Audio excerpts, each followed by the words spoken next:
Committee will come to order. Good morning.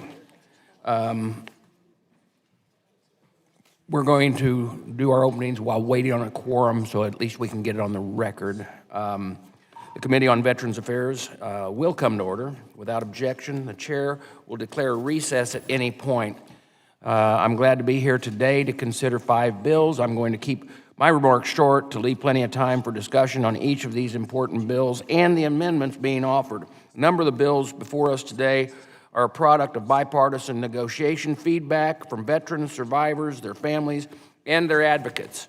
Now, among those bills is H.R. 6047, the Sharri, Briley, and Eric Edmundson Veterans Benefits Expansion Act of 2026.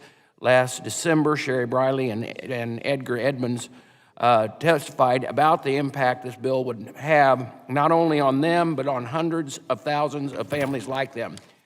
Their message to us is simple. Our veterans community has earned this. Put politics aside and get the bill done. This bill honors the sacrifices of our most severely wounded veterans and loved ones, those heroes who died because of their services. It helps families that sacrifice so much for us and their financial stability. It is a promise that we have got their back. And I am hopeful that the committee will be able to report out a bill today that delivers for thousands of great Americans like Sharri and Eric. Also, before us today, bills that would help VA make important strides to improve community care scheduling, ensuring policies for our elderly veterans is informed by the best experts and provide families with the options for lodging when their service members, our veterans, is receiving treatment far from home. I want to thank the members of our community that play an important role in improving the lives of veterans and their families. And I'd like now to yield to the ranking member for his opening remarks. Thank you, Mr. Chairman, and thank you. I'm glad that we're finally holding this markup, which has been delayed since December. And I'm particularly pleased that Mr. Morelli's bill is on today's agenda, as it will provide meaningful support to veteran caregivers and their families. That said, I will note that we have only one Democratic bill on today's markup agenda, continuing this Congress's downward trend away from bipartisanship and this committee's longstanding tradition of advancing both Democratic and Republican bills. And I remind you, Mr. Chairman, that good ideas are not partisan. And I know you know that, but it's not being reflected in the bills we're advancing from this committee. So before we begin, I want to address H.R. 6047. Now, I'm very glad and I'm happy that the chairman has decided to act on increasing special monthly compensation, or SMC, for severely disabled service-connected veterans, and dependency and indemnity compensation, or DIC, for surviving family members. Both very worthy policies. However, I am disappointed that Mr. Barrett and Chairman Bost have reduced the DIC increases for the 3rd time in their latest draft. We should be working toward full equality between DIC recipients and the rest of the federal workforce, which would mean an increase of about $430 a month. What is before us today is a measly $24 increase. It's something, but not nearly enough. What I cannot support is using money out of veterans' pockets as the only solution to pay for these increases. As introduced, Mr. Barrett's bill would impose tens of thousands of dollars in new fees on disabled veterans seeking to use the VA home loan benefit they've already earned through their service. After strong pushback from VSOs and Democrats at the legislative hearing, the chairman's January proposal shifted to increasing VA home loan fees by thousands of dollars on active duty service members and non-disabled veterans. We're talking people who are on aircraft carriers off the coast of Iran being asked to foot the bill. I object to that as well. And yet today, the chairman has a new proposal before us that shifts again raising the fee by several $1,000s on active duty service members and veterans trying to refinance their home loans to stave off foreclosure. From the beginning, the only path majority has been willing to consider for paying for this bill is reaching into veterans' pockets. The category of veterans paying has shifted, but the constant remains. Veterans foot the bill. Active duty service members foot the bill. These benefits are earned. They are promises made by the entire country to those who served. The entire country should pay for them, not the veterans themselves, not our service members that are on the front lines. Claiming that we have to pay for the increases from within this committee's jurisdiction is using congressional process as an excuse. But that doesn't make sense to the veterans at home who feel you picking their pockets. They don't care about pay-go, cut-go, or the supposed rules of Washington. They care about your priorities, and they see right through your excuses. Your excuses not to honestly pay for this bill and much-deserving benefit increases. We have seen tax cuts for large corporations and millionaires and billionaires move through this Congress with all of your votes. Without hesitation, you moved that through the Congress. So why are we now going to take from one group of veterans to pay for another? Why are you taking money away from our active duty who are on the front lines right now? This is not a question of whether we can pay for these increases without harming veterans or harming our active duty service members. It is a question of political will and doing the right thing. Committee Democrats are offering alternatives to fund these benefits today. If any one of our amendments is adopted, we will gladly support moving H.R. 6047 forward, even while continuing to press for more meaningful DIC increase. But we will not support the bill as written. We will not tax veterans trying to stay in their homes during an affordability crisis because the chairman refuses to pursue a different funding path. Our choices define our priorities, and today we will see what the majority chooses to do. I yield back, Mr. Chairman. I thank the ranking member for yielding back, and I should note that the quorum is present. I now ask unanimous consent to consider in block H.R. 785 and H.R. 3726. Is there any objection to considering either of these bills in block? Hearing no objection, so ordered. The clerk shall report the bills. On block, amendment. Bills were circulated in advance pursuant to the committee rules, and I ask that the reading of the bills be dispensed with and without objection, so ordered. Both of these bills has an amendment in the nature of a substitute, which I ask unanimous consent to consider as base text. Without objection, so ordered. Does any member wish to speak on any of the bills included in the in block? The question now occurs on agreeing to both of the amendments in the nature of a substitute, included in the in block. All those in favor say aye. Aye. Those opposed, no. In the opinion of the chair, the ayes have it, and the amendment in the nature of a substitute are agreed to, and without objection, the motion to reconsider is laid on the table. I now recognize Ranking Member Takano for a motion. Mr. Chairman, I move that the bills considered en bloc with amendments H.R. 785 as amended and H.R. 3726 as amended be reported favorably to the House of Representatives. There is a motion to favorably report the bill as amended, included in the in block in the House of Representatives. All those in favor say aye. All opposed say no. In the opinion of the chair, the ayes have it, and the bill as amended are favorably reported to the floor. Mr. Chairman, pursuant to Rule 11, Clause 2, I give notice of intent to file minority supplemental additional or dissenting views on the amended bills H.R. 785 as amended and H.R. 3726 as amended. Without objection. I now call up H.R. 3482, the Veterans Community Care Scheduling Improvement Act. The clerk shall report the bill. H.R. The bill was circulated in advance pursuant to committee rules. Without objection, the first reading of is dispensed with, and the bill is open to amendments at any point. I now recognize Representative Budzinski for the purposes of offering an amendment in the nature of a substitute. Mr. Chairman, I have an amendment at the desk. Clerk shall report the amendment. Amendment in the nature of a substitute to H.R. 3482.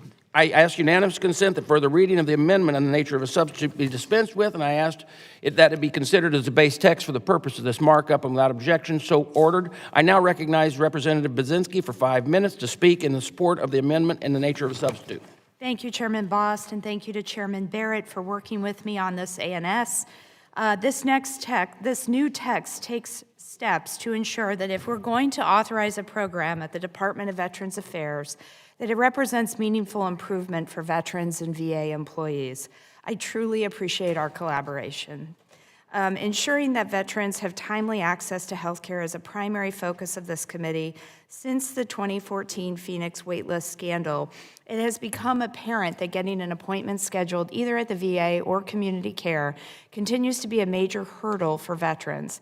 I'm not convinced that VA has made much progress. I still hear from veterans about how long it takes to schedule an appointment almost daily. My ANS builds on the groundwork Chairman Barrett laid with his external provider scheduling bill to assess the challenges in VA's scheduling processes. It takes critical steps toward an integrated scheduling solution, a one-stop shop for veterans to get their appointments in the quickest time possible. Through this program, schedulers can view in real time the availability of both VA and community providers. This ability will ensure that veterans can make fully informed decisions about their health care. My amendment also expands data collection to help VA and Congress get a better understanding of gaps in veterans' access to care, both in community care and VA direct care, as well as by location and category of care. Additionally, it requires the department to establish guidelines and benchmarks for how the system will be used, measurements that I feel should have been a part of the program from the very beginning. It also requires that employees are trained to those guidelines to ensure that every veteran gets the same access. Finally, this ANS requires that VA submit a plan within 90 days to integrate scheduling for VA-provided healthcare into the electronic system, including a timeline, cost estimates, and necessary policy changes. We owe it to veterans to simplify the appointment scheduling process. And this amendment seeks to do just that. Again, I would like to thank Chairman Barrett for working with me on this, and I urge my colleagues to support my amendment in the nature of a substitute, and I yield back. Thank you. Gentlelady yields back. I now recognize myself in support of the amendment. Representative Budzinski's amendment would include new measures that hold the VA accountable for achieving real results to deliver better health care. It makes community care work better for veterans. Passing this bill would let veterans across the entire country schedule many of their community care appointments in minutes instead of waiting days on end.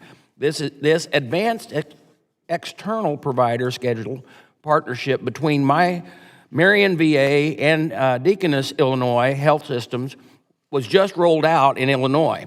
And I look forward to the good work Representative Barrett's bill will do to take this tool nationwide for millions of veterans. And I thank Representative Budzinski and Chairman Barrett for working to get so hard to get this vitally important bill across the finish line. And I'm proud to support this truly bipartisan amendment. Does any other member wish to have comment? Ranking member, you're... Mr. Chairman, I support Representative Budzinski's amendment in the nature of a substitute. I appreciate her work and that of Representative Barrett's to improve this bill. I do urge my colleagues to support, and I thank you, and I yield back. Are there any other amendments to the amendment? Any other person seeking recognition? I do have an amendment at the desk, Mr. Chair, but I can wait till you. Are there any other amendments? Okay, I now recognize Representative Barrett to... Clerk, do you, hold on. Okay. I now recognize Representative Barrett to offer the amendment to nature and the amendment in the nature of a substitute for H.R. 3482. The clerk shall report the amendment. Barrett, amendment number 1. I ask unanimous consent that further reading of the amendment is dispensed with. Without objection, so ordered. The gentleman is recognized for 5 minutes to explain his amendment. Thank you, Mr. Chairman. And my amendment in the nature of a substitute, my amendment to the amendment in the nature of a substitute would provide an offset to my bill, H.R. 3482, the Veterans Community Care Scheduling Improvement Act. I'm proud to have worked closely with Ranking Member Budzinski on this bill Thank you very much, and appreciate her and her teams working with me to find a bipartisan pathway forward to this necessary legislation. You heard from her about the vital reasons why this is so important, and I'm excited to have her join as a co-sponsor of the bill when we advance this out of committee today. This amendment will provide an offset to make the bill cost neutral and fiscally responsible, while Representative Bazinski's amendment will include important measures to hold the VA accountable. Veterans Community Care Scheduling Improvement Act is intended to solve a basic but serious problem that veterans are waiting too long to get care that they need in the community care program because the VA hasn't had an efficient way to book those appointments. I actually went through this personally, going through community care scheduling, and had a very roundabout, circuitous path to get that done, and there are far more simple ways to do that. This bill makes needed improvements to VA's scheduling process by requiring VA to include real-time appointment availability of community care providers nationwide. This bill will allow VA staff to book appointments quicker than ever before for veterans at VA facilities and medical facilities in the community, which will result in cutting down the frustrating wait times that veterans face while seeking care. Too often, VA appointments are scheduled too far out, too far away, or don't provide the specialized care that veterans need. Improving community care scheduling helps ensure veterans can get timely, appropriate care without the unnecessary delays or red tape. This bill will also require VA schedulers to inform veterans of all of their appointment opportunities, putting a stop to a bias against community care. The VA's mission is to take care of our nation's veterans through any means necessary, and this bill will help them fulfill that mission. Veterans are tired of the delays and confusion that come with scheduling care outside the VA. It's time we create a single, easy-to-use scheduling interface so veterans can get care more quickly with less hassle. Finally, this bill includes a provision that requires VA to assess the impact of expanding the use of this technology to all scheduling within the VA. I'm delighted to see the VA make real progress on integrating scheduling, but I have seen in the Digital GI Bill and the EHRM programs, too often Congress is kept in the dark as to the true cost of implementation and sustainment of technology and modernization programs. I do not intend for integrated scheduling to be another one of these programs with these types of concerns. I urge all of my colleagues to support H.R. 3482 as amended, and with that, Mr. Chairman, I yield back. Gentleman yields back. I recognize myself to speak on the amendment. I would like to thank my colleague from Michigan for his amendment, which fully offsets the legislation. Does any other member wish to comment on the amendment? Seeing none, the question now occurs on agreeing to the Barrett amendment to the amendment in the nature of a substitute to H.R. 3482. All those in favor say aye. Aye. Those opposed, no. In the opinion of the chair, the ayes have it. The amendment is agreed to. Without objection, the motion to reconsider is laid on the table. Are there any further amendments to the amendment in the nature of a substitute to H.R. 3482 as amended? Hearing none, the question occurs on agreeing to the amendment in the nature of a substitute on H.R. 3482 as amended. All those in favor say aye. All those opposed say no. In the opinion of the chair, the ayes have it, and the nature of the amendment in the nature of a substitute as amended is agreed to.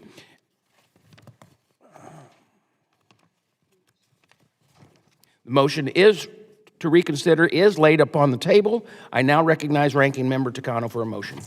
Mr. Chairman, I move that H.R. 3482 as amended be reported favorably to the House. The question is on favorably reporting H.R. 3482 as amended to the full House. All those in favor say aye. Aye. Those opposed, nay. In the opinion of the chair, the ayes have it. The motion is agreed to, and H.R. 3482 as amended is reported favorably to the House. Mr. Chairman, pursuant to House Rule 11, Clause 2, I give notice of intent to file minority supplemental additional or dissenting views on H.R. 34 as amended. Without objection. 3482 as amended. Without objection. I already said that. I said, yeah, the motion to reconsider lay on the table if I did not say that. All right, I now call up H.R. 6047, the Sharri, Briley, and Eric Edmundson's Veterans Benefit Expansion Act of 2026. The clerk shall report the bill.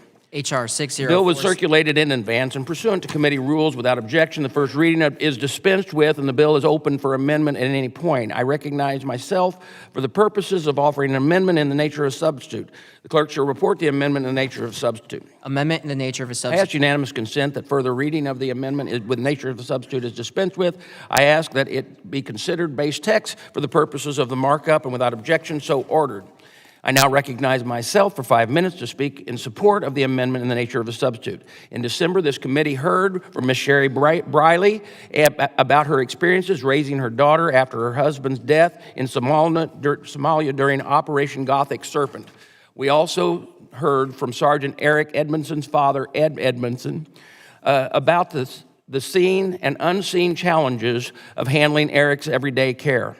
What we heard that day from members across the aisle was a desire to ensure that hundreds of thousands of families like the Brileys and the Edmundsons have what they need to face the challenges resulting from their loved one's service.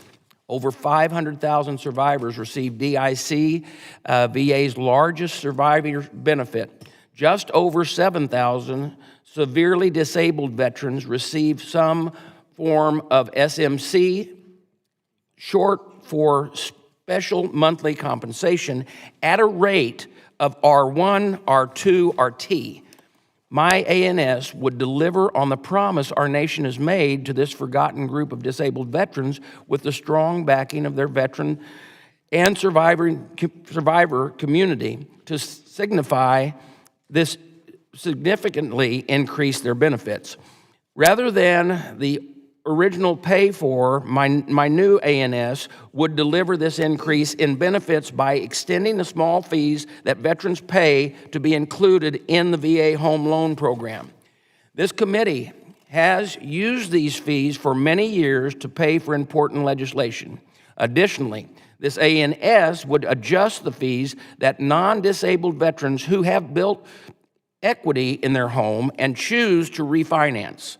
This increase equates to about $9 more a month on average on the refinancing. This is still a better deal for the homeowner than refinancing with VHA or a conventional loan.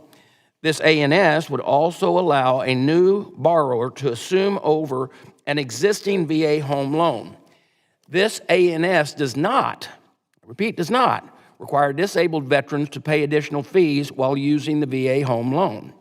Let me repeat that again. My ANS would not change current law that provides a waiver of the VA home loan fee for disabled veterans. I still believe that the other offset was reasonable, but understanding the concerns by the ranking member and a few VSOs, so I'm already coming in the direction of what the ranking member requested at the legislative hearing on this bill.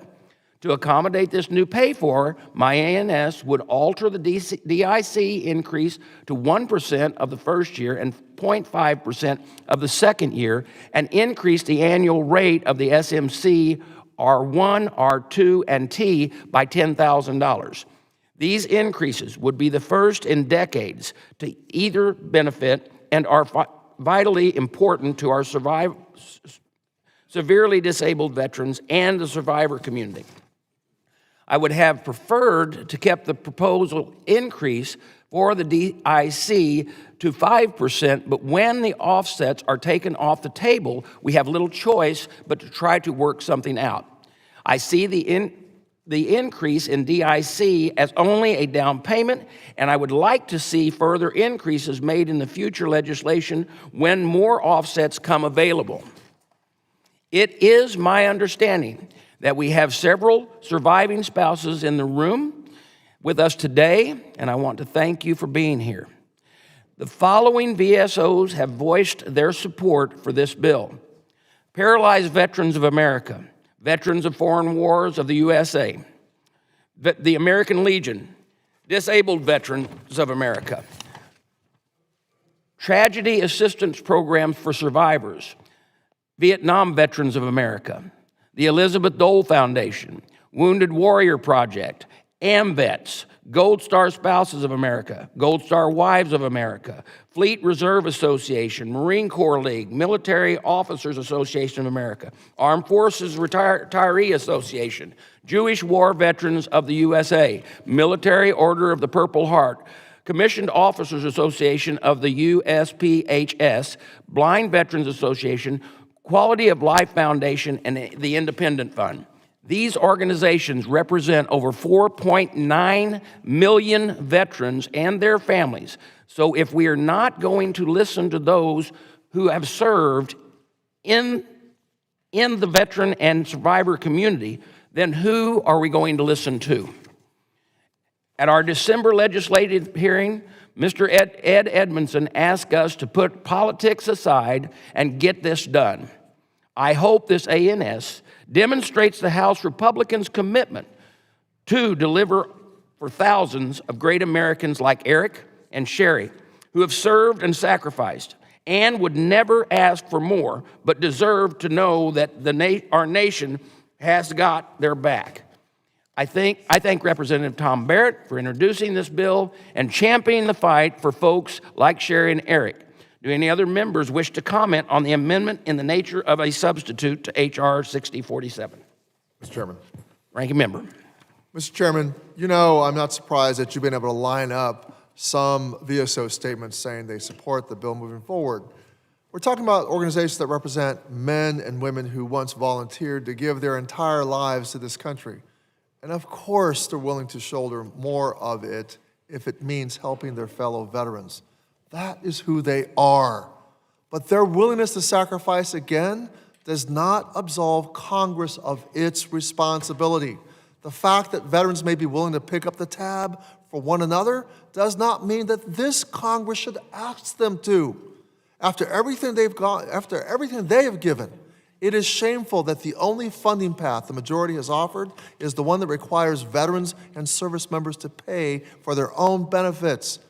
I just don't understand it. I'm befuddled by this. The generosity of veterans is not a justification for congressional abdication. Veterans will always step up. They always have. And the question is today whether Congress will. This should be easy, Mr. Chairman. If SMC benefits for catastrophically injured veterans and DIC pensions for veterans' surviving families aren't worth spending taxpayer dollars on, what is? And if we polled the American people, I'm sure they'd be willing to pay for this. So I ask, why are we here in Congress contemplating tripling the fee on our service members and veterans when they try to get a lower monthly payment on their mortgage by refinancing? What does this mean for the average veteran, I want to ask you? Well, they'll be paying nearly $4,000 in additional fees and over $4,500 in interest on those fees when they refinance their loans. There's probably a service member floating on an aircraft carrier in the Middle East right now, or deployed to the Caribbean, or working in the Indo-Pacific who is trying to lower their mortgage rate. Why would we triple the fee that they have to pay? I don't know any veteran or any American who needs an extra $8,500 tacked on top of their home loan right now. And I don't think anybody in this room thinks that this is a good way to pay for the bill. I understand your argument to be that there is no other way to do this. But I'm going to tell you, that is objectively not true. As I have said, Congress has done it in the past for other major veterans legislation, including some of our most landmark achievements like the original GI Bill, the post-9/11 GI Bill, and the PACT Act. House Republicans were happy to spend $3 trillion in taxpayer money without cutting programs to fund tax cuts for big businesses and billionaires in the big ugly bill last year. But now y'all want to pretend that you care about fiscal responsibility. Mr. Chairman, you can't find enough money to pay for $24 a month in benefits for surviving spouses and family members, so we need to nickel and dime our veterans? You're telling us that veterans need to cough up $3 billion because Republicans can't find that money elsewhere in the government? I don't understand. That's an outrageous thing to contemplate. I have talked to Minority Leader Jeffries, the Ways and Means Committee ranking member, and the Appropriations Committee ranking member. They're all on board to help us solve this problem. Mr. Chairman, I want to just ask you right now, have you asked Speaker Johnson to help us with this? We have spoke with the leader, and we actually are staying within the rules of the House. So you're not going to find some other way to pay for this, is what I hear you saying. So you're not move forward with the bill. you're not willing to find another way We're to. going to move forward with So the bill. you want to tax veterans, is what I hear. The only am a solution, veteran, the and I only will take solution, care of veterans. the only solution is to tax if veterans your people and that service continue to members. write Okay, this Mr. for Chairman, you- Mr. Chairman, there are other ways to pay for this. You know it. We're going to give several examples in our amendments. But if we don't want to have veterans pay for this bill or service members pay for this bill, we have to go outside this committee, and that requires the desire and political will to do so. And again, if the majority takes any of our ideas and amendments, we will support this bill. But I've been clear for months that I will not raise taxes or fees on veterans or service members and take money out of their pockets. I'd like to draw attention to this letter from the Mortgage Bankers Association and enter it into the record. It was provided to every member. Without objection. Thank you very much. I yield back.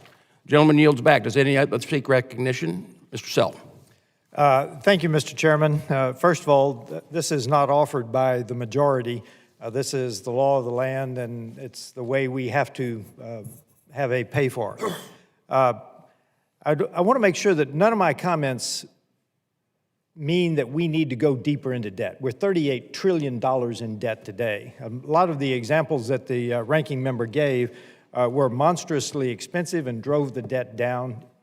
Committees do it. This is a noble program. There is no doubt about it. This is a noble program. But I would like to address the general pattern that we use, that actually the ranking member has been talking about. Plain terms, this offset forces veterans to pay or refinance their home to pay for other veterans programs.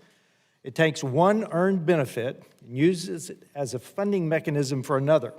We are effectively telling one group of veterans they will be responsible for paying for the benefits of another group.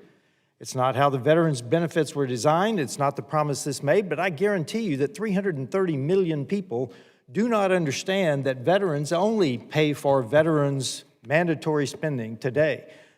Our country does not understand that. When we have a noble program, which this is, people don't understand that veterans are paying for veterans' benefits. We are normalizing the idea as we go down this path, and I think we ought to find another way to do it without driving our debt further down. But as long as we normalize the idea that veterans must continually pay for their own care, we are eroding the value of the benefits themselves. If we're serious about honoring our obligation to veterans, we also need to take seriously how we pay for every new benefit. It's time to draw a line, I believe. We must commit to finding better, more responsible offsets. I was in the chairman of the Ways and Means Committee yesterday working on this, and it will take hard work, Mr. Chairman. There is no doubt about it. It will take hard work. We talk a lot about fraud, waste, and abuse today. I think that should be the first stop, but increasing taxes or cutting vital programs are not viable options. If we can find less noble programs that have run their course or are no longer viable, then we should do that for a more noble program. And this is about the most noble program we're going to find in the VA committee. Once again, I want to say we cannot continue to drive our debt down. I am not simply adding debt to our national debt crisis that we have today. But on the other hand, any means necessary is not the right way to go. Mr. Chairman, I recommend that over time we continue to work on this because I think this is vital that our country realize what we're doing to veterans' benefits, eroding their value. With that, I yield back. Any other members seek recognition? Representative Van Orten. Thank you very much, Mr. Chairman. I just have to say that my colleague, Mr. Self, is a bit too modest. Just so you know who you just heard from, he is a retired Army Special Forces colonel with decades of service to this country. And so when he is speaking from a position of knowledge, experience, and authority. So I would encourage you guys to really listen. How many people in this committee consider it a privilege to raise fees for veterans for anything? Anybody? There's one. I'll read the quote. As chairman of the House Veterans Affairs Committee, it was my privilege to write and lead the passage of the Blue Water Vietnam Veterans Act of 2019 and see it signed into law by Republican President Trump.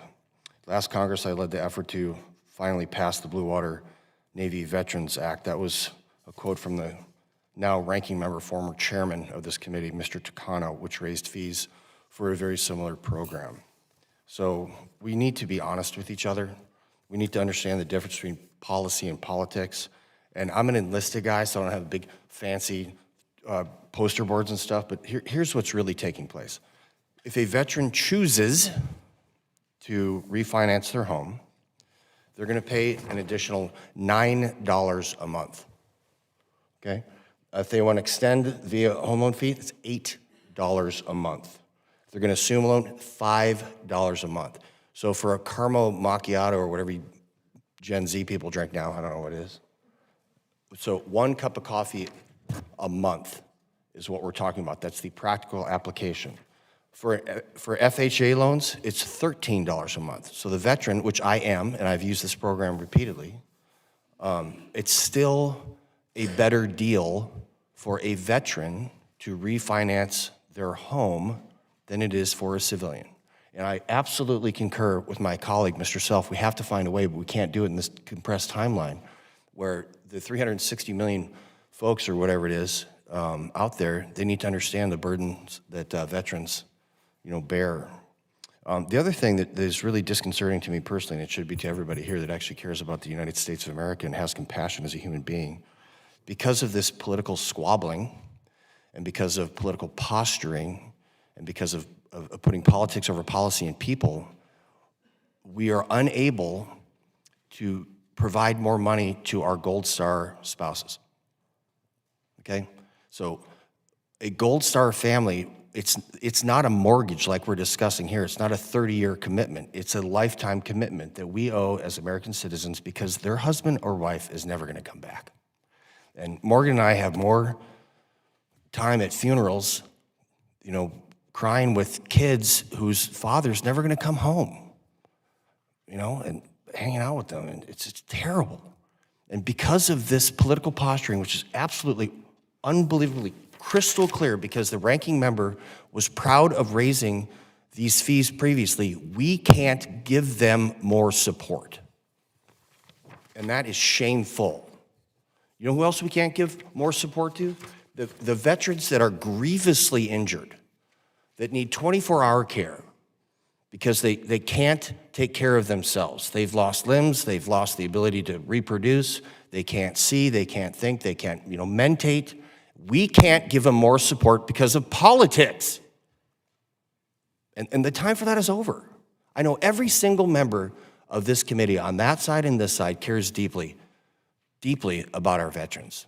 Mr. Pappas and I, we don't run a bipartisan committee. We run a nonpartisan committee, subcommittee.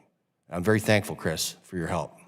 So I encourage you all to really put aside this stuff. Think about our Gold Star spouses. Think about the veteran that right now is intubated, sitting in a bed, and they're fighting bed sores, decubitus ulcers, because they can't move. And I'm willing to pay $9 a month, or $8 a month, or $5 a month. And those are real numbers. I mean, these are the real numbers, not any of this other stuff. And I think it's abhorrent that we have fallen into this mire of politics. So, Mr. Chairman, everyone on this committee, I encourage you very strongly to vote for this. And with that, I yield back. Gentleman yields back. Are there any other people?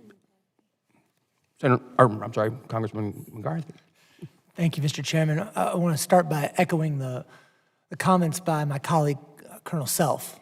This is a noble program.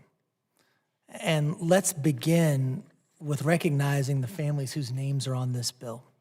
The service, the sacrifice of Sharri, Briley, and Eric Edmundson and their families. We honor them by getting this right. And I think let's talk about where we are right now. We're increasing the special monthly compensation in dependency and indemnity compensation, DIC. This is long overdue. There's no disagreement here. This is long overdue. Survivors of federal employees, they receive 55% of their loved one's pension. Survivors of veterans receive 43%. That disparity has been baked into our law since 1993. So we talk about compressed timelines. I'm not pointing any fingers on this committee at anybody. This has been the way it's been since 1993. It is wrong. And it has shortchanged veteran families for more than 3 decades.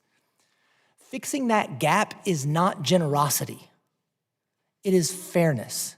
It is justice. It is respect for the men and women who put on this uniform, willing to sacrifice everything to keep us safe and free. But I think in this very moment, we are squandering an opportunity. We are squandering the opportunity to get this right, because let's be honest, this bill doesn't go far enough. And if we talk to most people individually on this committee, I think there's agreement on that point. This is a 1.5% increase over the cost of living adjustment spread over 2 years. It's not enough. It doesn't even come close to closing the gap that we talked about from 43% to 55%. It doesn't even stop the gap from growing. So every year we don't act, we don't get this right, the disparity grows in spite of what we are doing here today. If we don't do this right, we're going to be back here.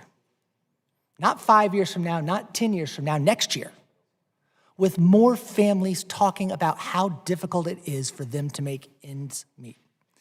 And what I can't get my head around too is what we're talking about in the offsets. My colleague, Mr. Van Orden, said he's more than happy to pay more for this particular program. Thank you. But that's not the point. The point is that we shouldn't be causing our veterans who, when they put on that uniform, we make them a promise. We make them a promise that if they serve us, we will be there for them. This is not generosity. This is a legal obligation and a moral obligation. Will the gentleman yield? Not right now. I'm on a roll, Derek. And that promise we make to them is that they earn these benefits, and they shouldn't have to choose between getting one earned benefit for a group of veterans and them having to give it to another for their sacrifice as well. They shouldn't have to subsidize each other's care. We can fix this. I know we can. I know we can work together because I've had conversations with several of you offline about our agreement on this very subject. And we can do this without asking disabled veterans to pay the benefits they were promised, earned, and deserve to someone else. We can do it in a way that honors the service and the sacrifice of the families like the ones whose names are on this bill. But we have to choose to do it. We have to choose to do it on this committee, because we know we can. We have to choose to act with urgency, not half measures. We have to choose to stop from kicking this can down the road even further. Our survivors, our veterans, the families that they've left behind. This is recognizing them with more than a check. This is recognizing them with the respect that they deserve and they have earned, and they deserve more than incrementalism from this committee. They deserve parity. They deserve fairness. And they deserve for us to get this right. I know we can do it. I know we can do it quickly, and we just haven't gotten there in this bill. Mr. Chairman, I yield back. Any other members seek recognition? I'll get Representative Barrett first. I was just going to yield my time to Mr. Van Orden. Okay. Thank you. I think we're getting to the spot where we need to be. We're violently agreeing. I would just like to remove the violence part. To correct the record, this does not apply to disabled veterans. And I would just note that every single contentious provision that was brought up by my Democrat colleagues has been removed. And the veteran service organizations that formerly did not concur with this now do, because they have. And so, Morgan, where I would disagree with you about incrementalism, we've been here the same amount of time, right? It's like 3 years? Huh? Yeah, we all came in together, with Keith too. When we hear what I've learned in 3 years in Congress, is that you got to take every single win that you can get. You have to take every win that you can get. And what this body does normally is we just sit and talk and talk and talk and talk. It's Groundhog Day, constantly. And I believe, Morgan, that this is a solid win for our veterans and that we should take it. And then we should take what Mr. Self was saying, what Keith was saying about reforming the entire system, because it is not just. This is a noble program. The program that Mr. Takano was privileged to introduce, the Blue Water Navy thing, that's a noble program.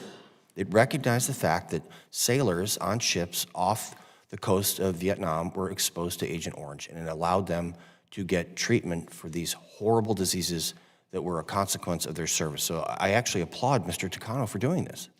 But I also have to point out the fact that it is disingenuous to say that one thing is right and then another thing that's equivalent is wrong for political purposes. So here's what I would like to do, and if you're receptive, I'd like to get with you and Mr. Self and whoever else on this subcommittee, Chris, I'm sure you'd like to join us, and really get down and do the nuts and bolts, enlisted block and tackling of solving this problem for the long term. And then, let's get this done here. Let's take the win today for the veterans, and then let's work tomorrow for our children that are in the service now. And if we take the long-term view, as opposed to, just the 5-meter target, that's all we do in Congress, putting out fires, or, why don't we clear the underbrush in the forest so that it doesn't catch on fire anymore? And I believe that's what you're trying to work towards. I know that's exactly what Keith is trying to work towards. And I'm 100% willing to do that with you guys and anyone else.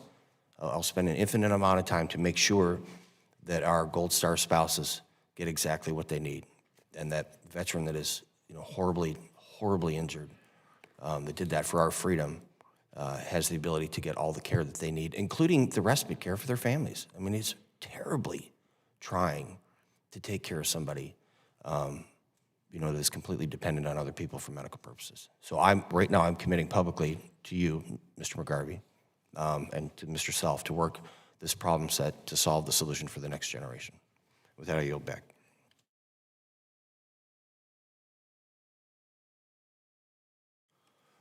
Thank you, Mr. Pappas. Mr. Self, thank you. Thank you for your service. And I know we can work together to find a solution. I believe we can. And Mr. Van Orden, I want you to know that Blue Water Navy was a bipartisan negotiated bill. I negotiated with the Republican ranking member, Phil Rowe. The increase on fees was temporary. It was not permanent like we're talking about today, and I believe that's part of what's got people concerned is this normalization of all of this. The VSOs then said, never again will we ever do even a temporary increase, and that we needed a better way to do this. And that's what I think we need to do today, not take the temporary win. We need to do the hard work of finding the better way. But Mr. Van Orden, I just want to point out that your numbers don't include, your numbers that come out to $9 a month, they don't include the interest or capitalization of about what is the average of a $9,000 average of a refinance, which comes out to more like $25 a month. And you prove my point about you yourself being a veteran, putting service above self, and being very willing to pay that extra. But I'm saying we shouldn't be asking you, we shouldn't be asking the veterans, and of course the VSOs, many of them are going to say, yeah, we support this. But that doesn't make it right. That doesn't absolve us as members of Congress to do the right thing, which is we shouldn't be asking one group of disabled veterans or one group of service members to be paying for the benefits of another. We need to honor the contract that we all made with our service members. We're going to have your back. We will pay for your benefits because of who you are. Thank you, and I yield back my time back to Mr. Pappas. Thank you. Any others? Mr. Luttrell. I yield to Mr. Van Orden. Mr. Chairman, I would just like to correct the record. This is not a permanent increase either. So the Blue Water Navy was not permanent. This is not permanent either. So they're reflective of each other. So essentially what I said earlier is accurate. Clearly, this is being done for political purposes, not for policy purposes. And on a final note, I don't know a single veteran. This is how we approach life. We will take care of our own first. And we do know that if we don't take care of ourselves, no one's going to take care of us. And we're not begging for anything. Every one of my veterans, disabled or not, has earned everything. We're not begging. And we're not going to go around, shuffling nickels. So that's not what this is about. We are not children. We have served our country willingly. Many of us have sacrificed more time than you can ever know. Our friends have been killed. And we're not beggars. We are adults. We understand that we will take care of our own. And the assistance that we get from the Veterans Affairs Committee is awesome. And I love the VA, but it needs improvement. And we're working constantly to make it better. We are Americans. We're Americans, not Americans. And so this type of program is a solid win for our veterans. And I want everybody here to take this today, and then we work for a better future for the next generation of veterans. And with that, I yield back. Anybody else seeking recognition? Then we'll move on. Are there any amendments to the amendment in the nature of a substitute for H.R. 6047? Mr. Chairman, I have an amendment to the amendment in the nature of substitute to H.R. 6047 at the desk. I now recognize Representative Morris, Dr. Morris, to offer the amendment number 6 and the amendment of the substitute. The clerk will report the amendment. Morrison Amendment. I ask unanimous consent that further reading of the amendment be dispensed with, and without objection, so ordered. The gentlewoman is recognized for 5 minutes to explain her amendment. Thank you, Mr. Chairman. My amendment is simple. It eliminates this legislation's proposed offsets and instead redirects $5 billion from ICE's budget to pay for the bill. As I shared during the legislative hearing in December, I agree with most of my colleagues on this committee that we need to increase special monthly compensation and dependency and indemnity compensation benefits. We owe it to our veterans and their families who have given so much to our country. However, I oppose the pay for in this legislation, which would increase certain fees associated with VA home loans.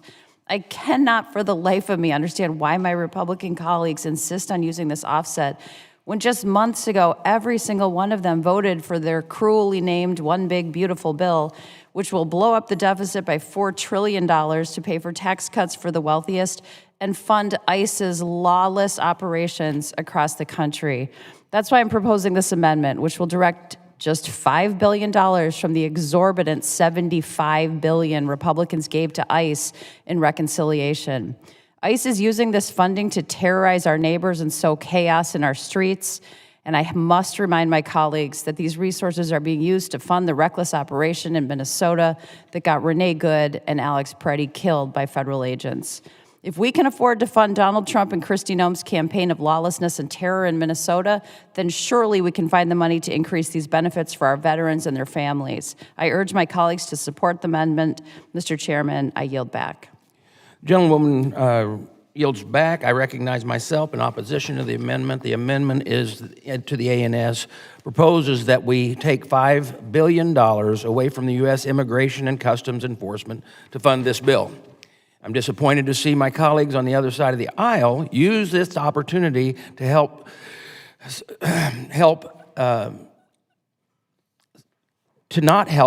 severed disability veterans and surviving spouses to try to score political points by trying to defund federal agencies.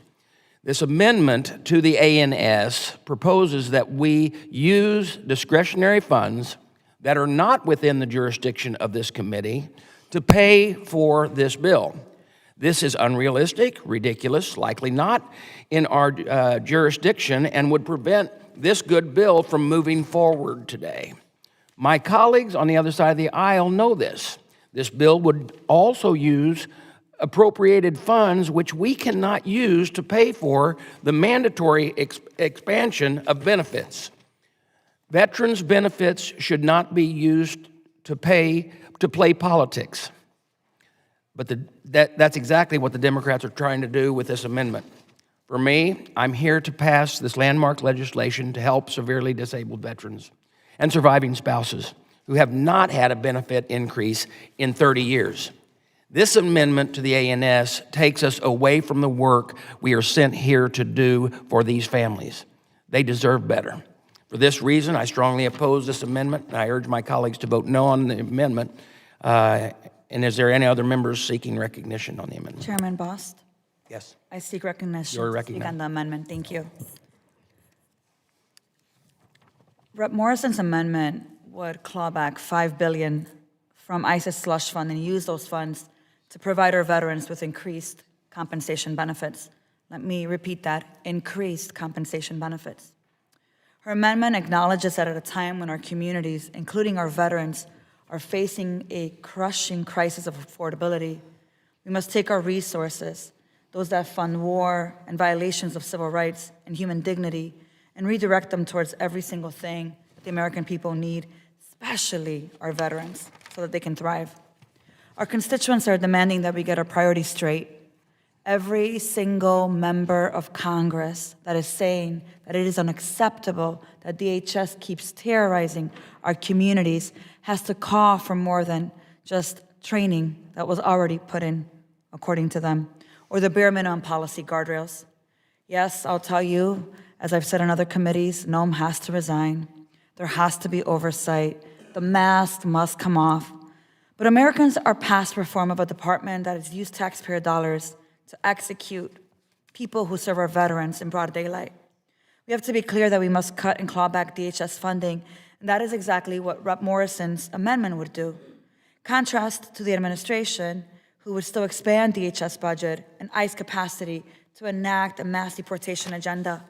Let me talk to you a little bit about how this is hurting our veterans, because this is the Veteran Affairs Committee. In January 2026, a U.S. Army combat veteran was detained for 8 hours by ICE in Minnesota. Similarly, in July 2025, Army veteran George Retz was arrested in California during a raid. He was held for 3 days without being able to contact his own family. And friends, he was subjected to physical force, including being pepper sprayed and held in solitary confinement, a veteran. On January 23rd, ICE agents raided Ocean Seafood Depot in Newark, New Jersey, and they detained the facility's warehouse manager, a U.S. military veteran who was born in Puerto Rico, who had been working there for a number of years. The business co-owner told the reporters that the ICE agents only appeared to be targeting Hispanic-looking people. And Newark Mayor Ras Baraka said after the raid that the warehouse manager had suffered the indignity of having his legitimacy of his military documentation questioned. Friends, these examples are just proof that reform is not enough. An agency established to violate the rights under the pretense of ensuring security cannot be reformed. So those of us who are clear that our tax dollars must not be used to terrorize our communities and violate our rights, including our veterans, deport our own veterans, we should use every opportunity to be able to ensure that they have what they need and not at the expense of them.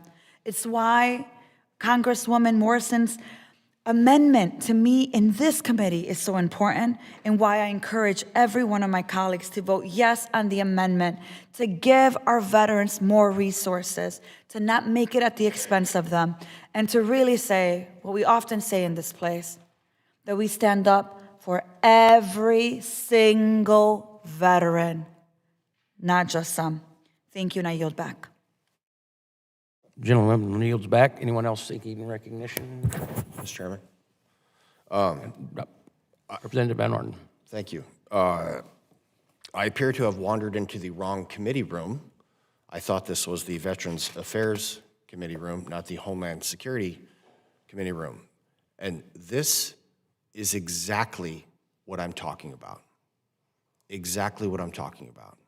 We're trying to help severely disabled veterans and our Gold Star spouses. It has absolutely nothing to do with Homeland Security or ICE.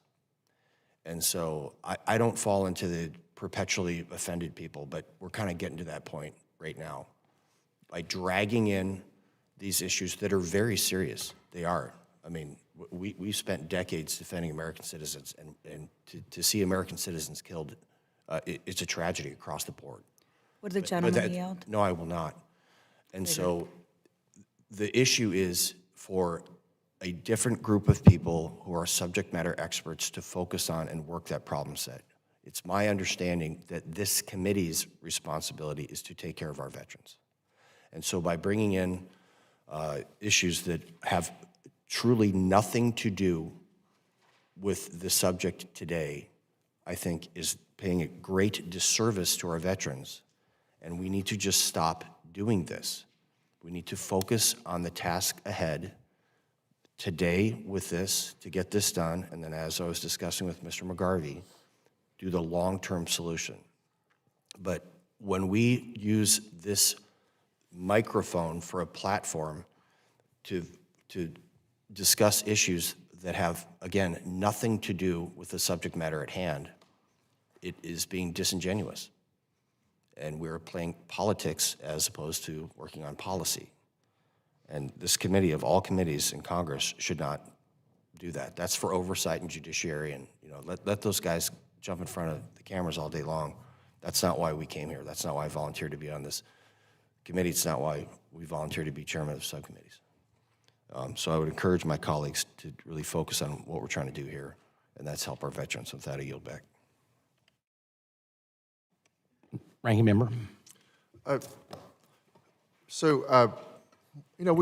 One way we can solve this problem, as Mrs. Self recommended, is we definitely stand behind the idea that SMC and DIC are noble programs, noble purposes.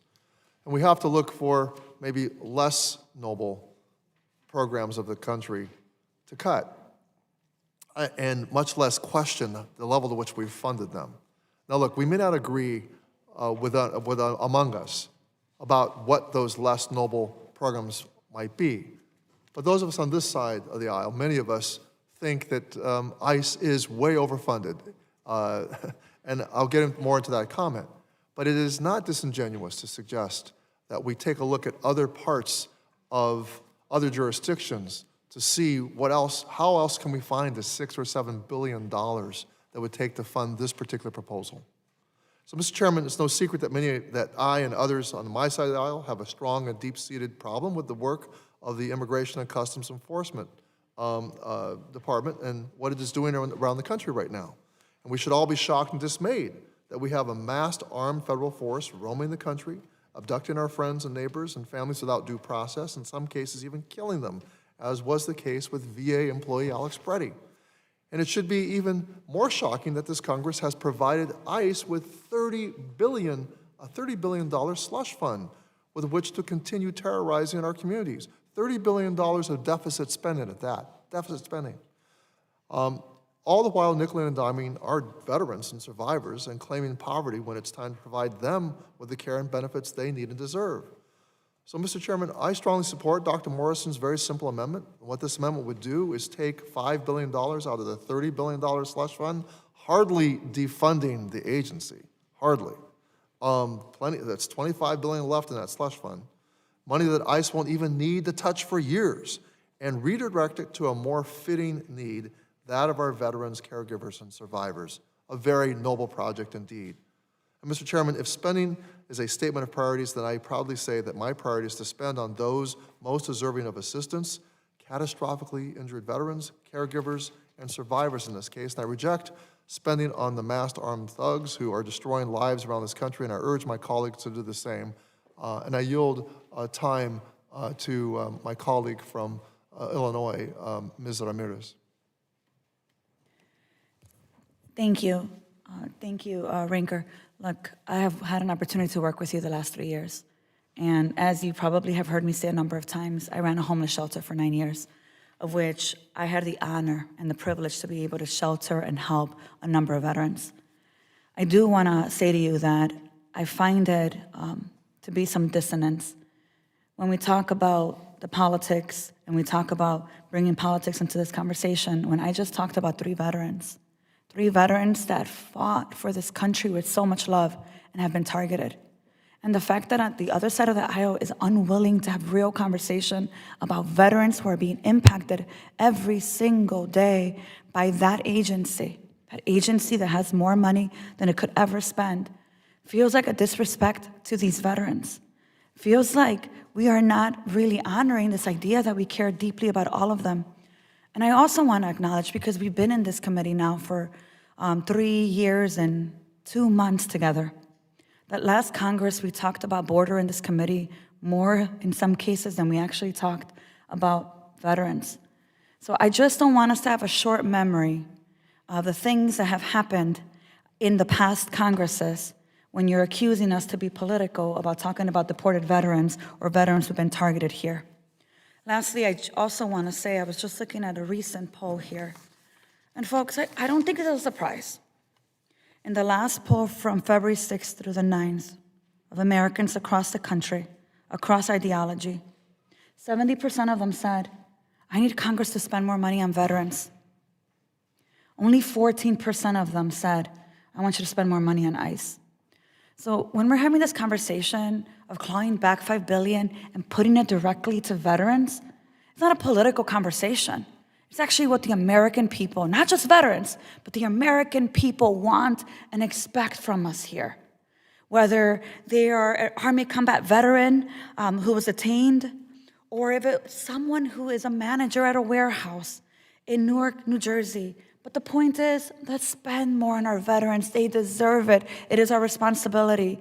And stop gaslighting each other in this moment, because I really do believe, and I think you said this at some point today, that we all here are committed to our veterans. There's an opportunity to show it.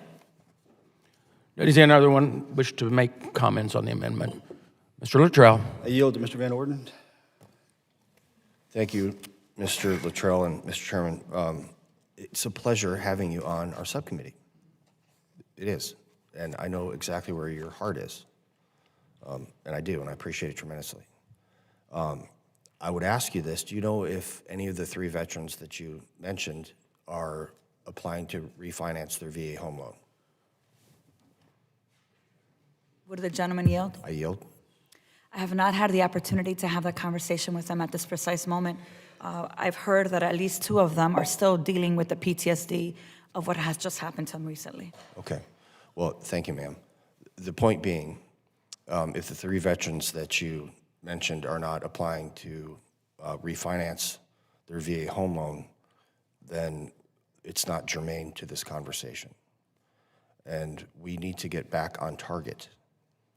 Ma'am, so this hearing is about this particular bill, the HR 6047. Sir. And so what we need to do is focus, take care of this issue, and then a parallel track, ma'am, what you're discussing should be done, and you should bring this up. You should wave on to Homeland Security. Mr. Luttrell is on Homeland I am in Homeland Security. You are, I'm sorry, I didn't realize that.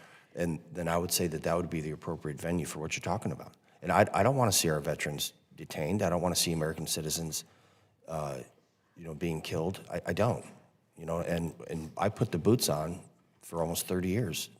I have a proven track record of this. Would the gentleman yield for a second? I would just ask that we really focus on the subject matter today, just trying to make sure that we can take care of our grievously injured veterans to the highest capacity, which we can't because of this political stuff, and our Gold Star spouses. I yield. Thank you. My remarks are germane to the amendment that has been presented to us under Congresswoman Morrison.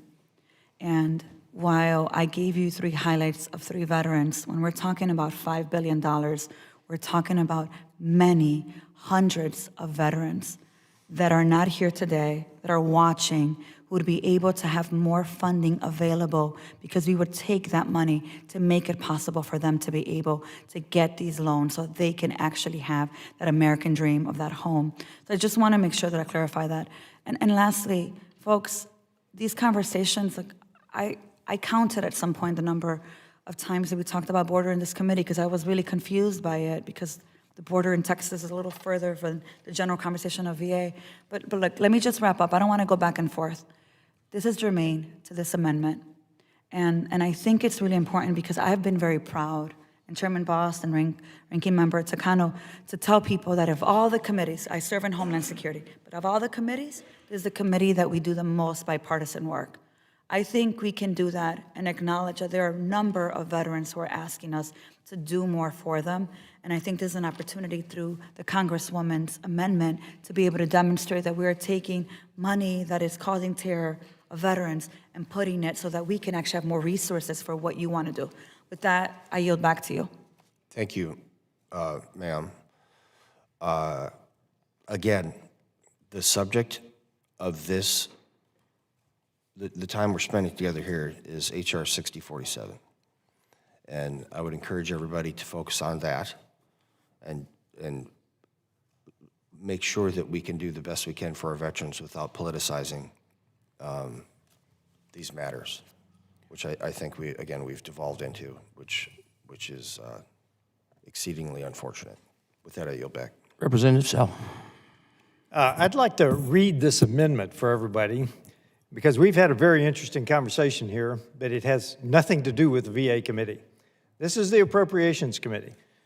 Section 3, reduction in appropriations for U.S. Immigration and Customs Enforcement.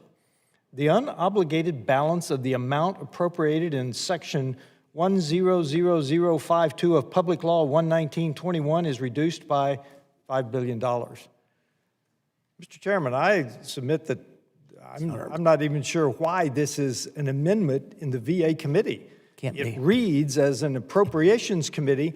I don't understand why it is even on our agenda today, and I yield back. Let me say, well, first off, does anybody else seek recognition?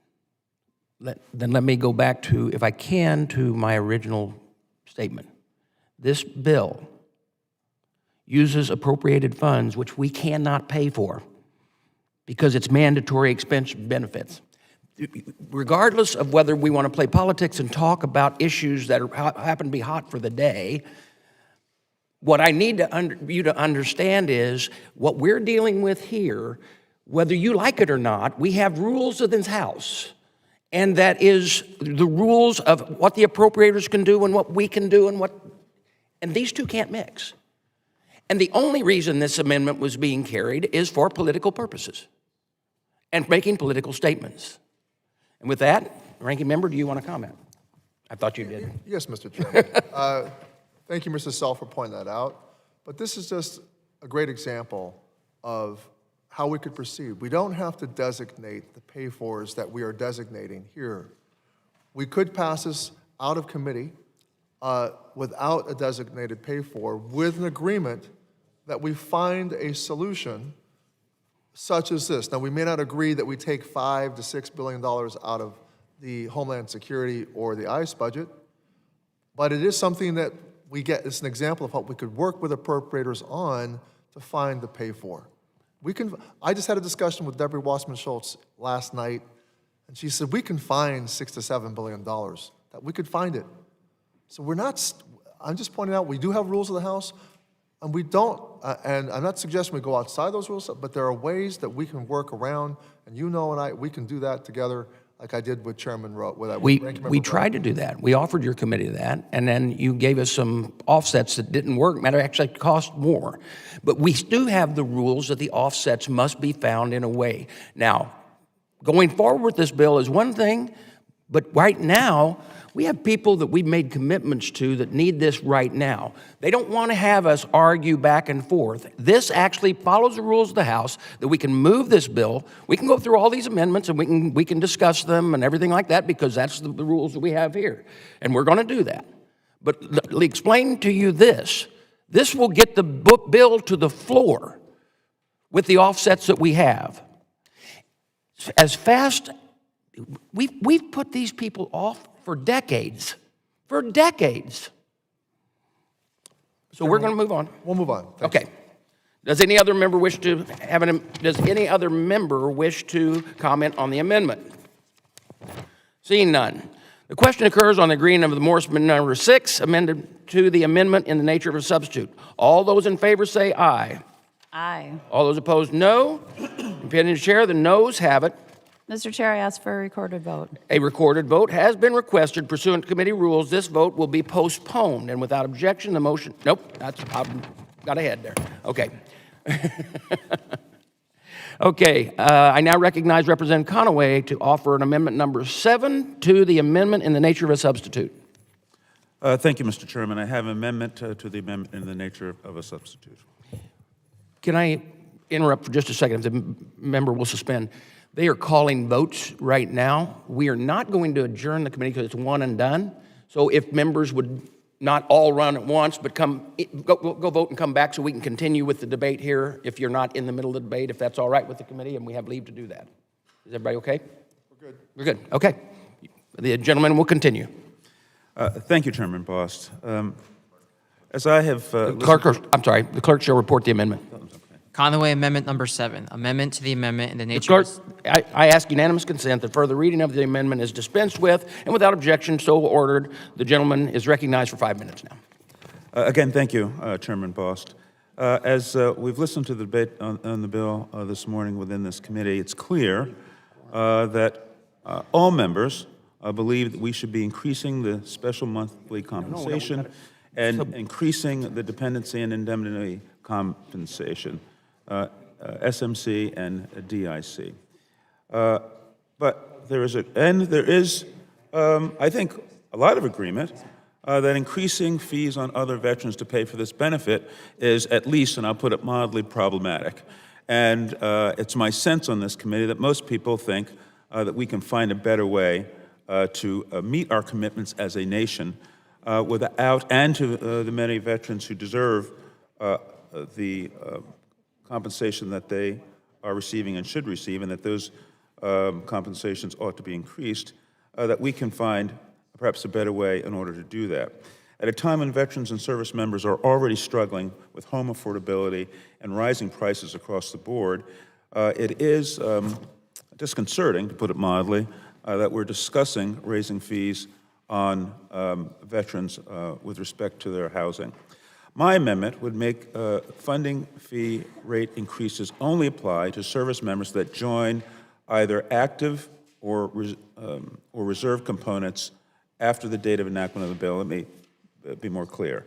It would only apply to service members that have joined the service or the reserves after the date of enactment of this bill. Many men and women who put on the uniform to serve this country are promised a certain benefit when they signed up to serve. We must honor that promise and not go back on our word as a nation. We simply should not change the terms and conditions of the benefits that service members were promised. For this reason, I'm offering this amendment to honor our commitment as a nation to our many veterans who, by grandfathering any service member to whom the promise has been made. I hope all my colleagues can join me in supporting this amendment. While it doesn't go as far as many of us would like, I do think it at least allows us to keep our promise as a nation to those who have served. I thank you, and I yield back. Thank the gentleman for yielding back. I recognize myself in opposition to the amendment. I appreciate that Dr.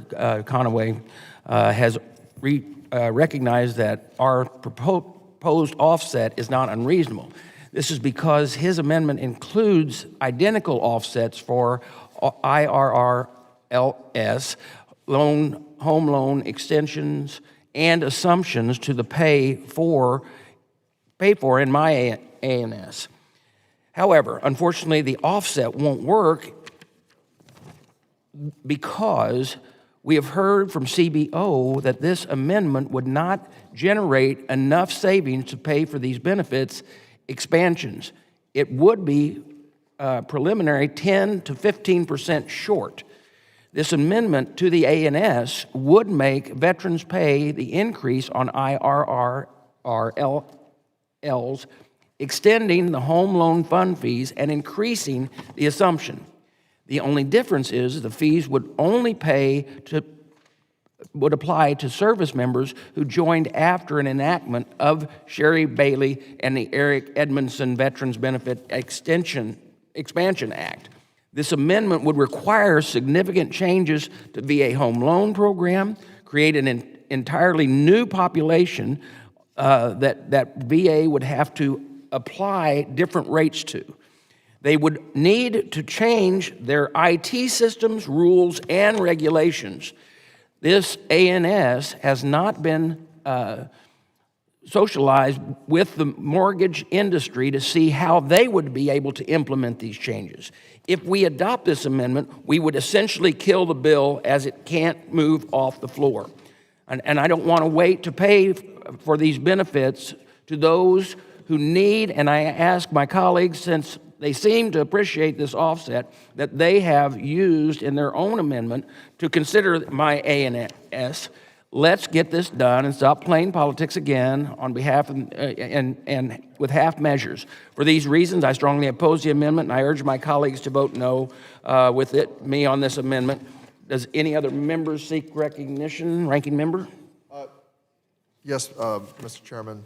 I want to thank Mr. Conaway for offering this common sense amendment. I strongly support it and urge its adoption. As a veteran, Dr. Conaway knows, as do other veterans on this committee, that when you swear an oath upon joining the military, you are signing a contract. That contract is both literal and metaphorical and outlines your duties, rights, and responsibilities. But it also explicitly and implicitly outlines the benefits that come with that service. For example, we say often on this committee, and we all firmly believe it, that when service members swear an oath, we promise to take care of them when their service is over. So, Mr. Chairman, it's imperative that we, on behalf of a grateful American public, uphold our end of the bargain and not change midstream the contract service members agreed to when joining. Dr. Conaway's amendment prevents just that. It would simply state that the increased home loan rates contemplated by the bill would only apply to those who joined the service on or after the date of enactment of the bill. It is a simple matter of fairness for those who are already in the service or who have already served. We cannot in good conscience break the contract we have made with service members and veterans, so I support this amendment and urge its adoption, and I yield back. Thank you, gentlemen, for yielding back. Does anybody else seek recognition? The question is, seeing none, the question is now on agreeing to Conaway amendment, the amendment in the nature of substitute. All those in favor say aye. Aye. All those opposed, no. No. If the opinion of the chair, the noes have it. Ask for a recorded vote, Mr. Chairman. A recorded vote has been requested pursuant to committee rules. The vote is postponed. Ladies and gentlemen, the trying to go out individual is not working, so we're going to have to go ahead and we're going to have a 10-minute recess. Everybody go vote, and please get back here as fast as you can so that we can move on with what amount of bills we have to deal with.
Committee will come to order. I now recognize the Representative Dexter to offer an amendment number 12 to the amendment in the nature of a substitute. The clerk shall report the, Mr. Chairman, I have an amendment to the amendment in the nature of a substitute at the desk. the clerk shall report the amendment. Dexter Amendment 12. Pass unanimous consent that all further reading of the amendment is dispensed with and without objection so ordered. The gentlewoman is recognized for 5 minutes to explain her amendment. Thank you, Mr. Chair. It is unacceptable that dependency and indemnity compensation and special monthly compensation for the families of our service members and veterans have fallen behind the economic realities they face every day. We've been discussing that extensively this morning. Surviving spouses and families are navigating rising costs, raising children, paying mortgages, and rebuilding their lives after unimaginable loss. These benefits must reflect that reality. They cannot be pushed off to another Congress. We have the responsibility and we have the ability to act now. When this body has wanted to fund its priorities, it has found the resources. That same urgency should apply here. We can provide surviving veteran families the increase they have long been owed, and we can do it without taking a dollar from other veterans or service members. My amendment makes clear that supporting military families is a priority, and it is a cost that is borne those by who have benefited most from recent tax policy. In H.R. 1, Congress raised the estate tax exemption from $5 million to $15 million, delivering a massive tax break to the wealthiest families in this country. My amendment takes a modest step by adjusting that threshold to $14.5 million for the next 6 years. We generate approximately $5 billion, fully offsetting the increase in dependency and indemnity compensation. This is a straightforward choice about values. Our budget reflects who we stand with. We can continue shielding multi-million-dollar wealth transfers from taxation, or we can ensure surviving military families receive the compensation they have earned through sacrifice. Fallen service members gave everything for this country. Their families live with that sacrifice every day. Asking the wealthiest among us to contribute slightly more so that these families are cared for is reasonable, responsible, and aligned with our values. I recognize that identifying offsets outside of this committee jurisdiction requires work. That work is worthwhile when it means delivering long overdue relief to military families. There are many ways to responsibly fund these increases. This amendment provides one clear path forward, and it demonstrates that this Congress can meet its obligations with integrity. Surviving members deserve action. They deserve fairness, and they deserve a Congress willing to prioritize them, as we all, I think, agree. I urge my colleagues to support this amendment, and I yield back, Mr. Chair. Gentlewoman yields back. I recognize myself in opposition to the amendment. The amendment to the ANS would insert a new section that would amend the tax code, lowering the estimated tax credit by $500,000. The estimated tax credits is outside the jurisdiction of this committee. I would like to begin by stating that I appreciate that the minority recognizes our bills must be offset. However, I'm proudly vote for one big, beautiful bill which secured these tax exemptions for families. In the same way, we want to help survivors and our most injured veterans. It would not be right to make it harder for Americans to do their end-of-life planning. This proposal would get into another committee's jurisdiction, which will stall and endanger the passage of this bill. We have identified an offset within our jurisdiction, and I am confident it will allow us to deliver for these families now. For these reasons, I strongly oppose this amendment, and I urge my colleagues to vote no on the amendment. Does any other member seek recognition? Ranking member. Yes, Mr. Chairman, thank you. I strongly associate myself with the words of Dr. Dexter in support of her amendment. I appreciate her offering it and urge its adoption. Furthermore, her amendment would direct just a fraction of that wealth to pay for benefits for the catastrophically injured veterans, their caregivers, and survivors that we're discussing today. No one on this committee or in this Congress can say with a straight face that there is a material difference in someone inheriting $14.5 million in property tax-free and $15 million in property tax-free. The change contemplated in this amendment would not appreciably affect the quality of life of a single individual. But using that money instead to achieve the benefits increases the benefits increases in H.R. 6047 most definitely will, and in a very positive way. So I strongly support the amendment offered by Dr. Dexter and urge my colleagues to do the same. Let's not hide behind procedure and jurisdiction to do what we know is the right thing, and let us instead demonstrate to the American people that this committee's priorities are not misplaced and that they lie with the nation's veterans and survivors. And I yield back. Gentleman yields back. Anyone else seeking recognition? Seeing none, the question now occurs on the agreeing to the Dexter number 12 amendment to the amendment in the nature of a substitute. All those in favor say aye. Aye. All those opposed, no. No. In the opinion of the chair, the noes have it. Recorded vote is requested. A recorded vote has been requested pursuant to committee rules. This vote will be postponed. I now recognize Ranking Member Takano to offer amendment number 13 to the amendment in the nature of a substitute. Mr. Chairman, I have an amendment at the desk. The clerk shall report the amendment. Takano, I Amendment ask 13. unanimous consent that the further reading of the amendment be dispensed with, and without objection, so ordered. The gentleman is recognized for 5 minutes to explain his amendment. Mr. Chairman, several months ago when we gathered for a legislative hearing on this bill, there was unanimous agreement that catastrophically injured veterans, caregivers, and survivors need and deserve the benefits increases in this bill. I said then, and I will say it again now, that this bill needs to move and move immediately so that we get more money in the hands of those who need it. I meant it then, and I meant it now. But, Mr. Chairman, what I also said then is that helping one group of veterans, and in this case survivors as well, cannot come at the expense of another group of veterans. I meant that too. Unfortunately, this majority seems intent on doing just that. This bill began by raising costs on disabled veterans and continues with a tax on struggling homeowners, service members, and veterans who are simply trying to keep their home from foreclosure. And that is unconscionable and unacceptable to me. That's why I've offered this amendment today, to do what we should have done from the beginning and move this bill through committee without an offset. Mr. Chairman, there's absolutely nothing in the rules of this committee, and I repeat, nothing in the rules of this committee, there's absolutely nothing in the rules of the House that requires this bill to be offset right now at this phase in the process. For example, we presumably will be adopting an amendment from Mr. Barrett today that expands access to home loan guarantees for Guard and Reserves that isn't fully offset.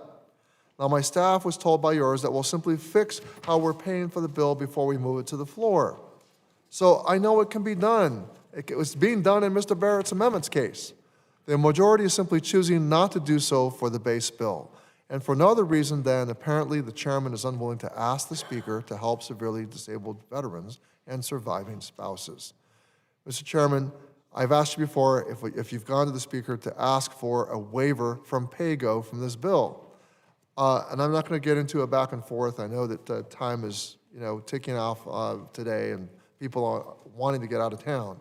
But I'm going to tell you that I've spoken to my side of the aisle. I've spoken to Leader Jeffries, I've spoken to Ranking Member DeLauro, Ranking Member Neal, and Ranking Member Debbie Wasserman Schultz.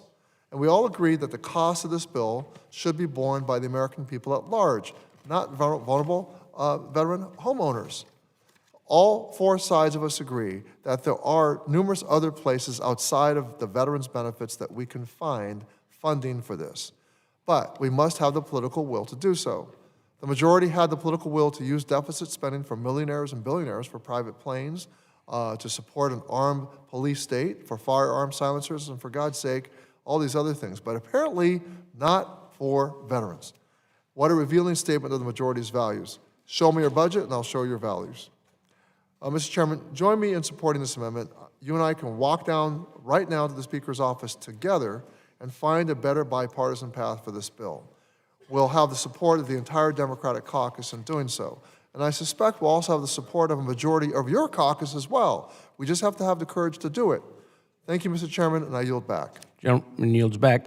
I recognize myself in opposition to the amendment. The amendment in the nature of a substitute strikes not only the home loan offset, but additional modifications of fees, which means my Democrat colleagues would rather put this bill on a credit card than pay for it. We have also heard arguments suggesting that using the home loan funding fee as an offset is unnecessary and inappropriate. That argument ignores the basic reality of legislating. Finding a way to pay for expanding benefits is not an option. It is a requirement. When Congress extends benefits, we have an obligation to account for the cost. The committee has long understood that fiscal responsibility is not separated from caring for our veterans and their survivors. It is part of that responsibility. The House has repeatedly relied on adjustments to the VA home loan fund and fee to pay for veterans' benefits expansions. Members on both sides of the aisle have voted for that approach many times. As chairman, I don't just pay lip service to the veterans and survivors we serve, I get things done for them. Using this responsible proposed offset helps us do exactly that. For these reasons, I strongly oppose the amendment, and I encourage my colleagues to vote no on this amendment. Does any other member seek recognition? Seeing none.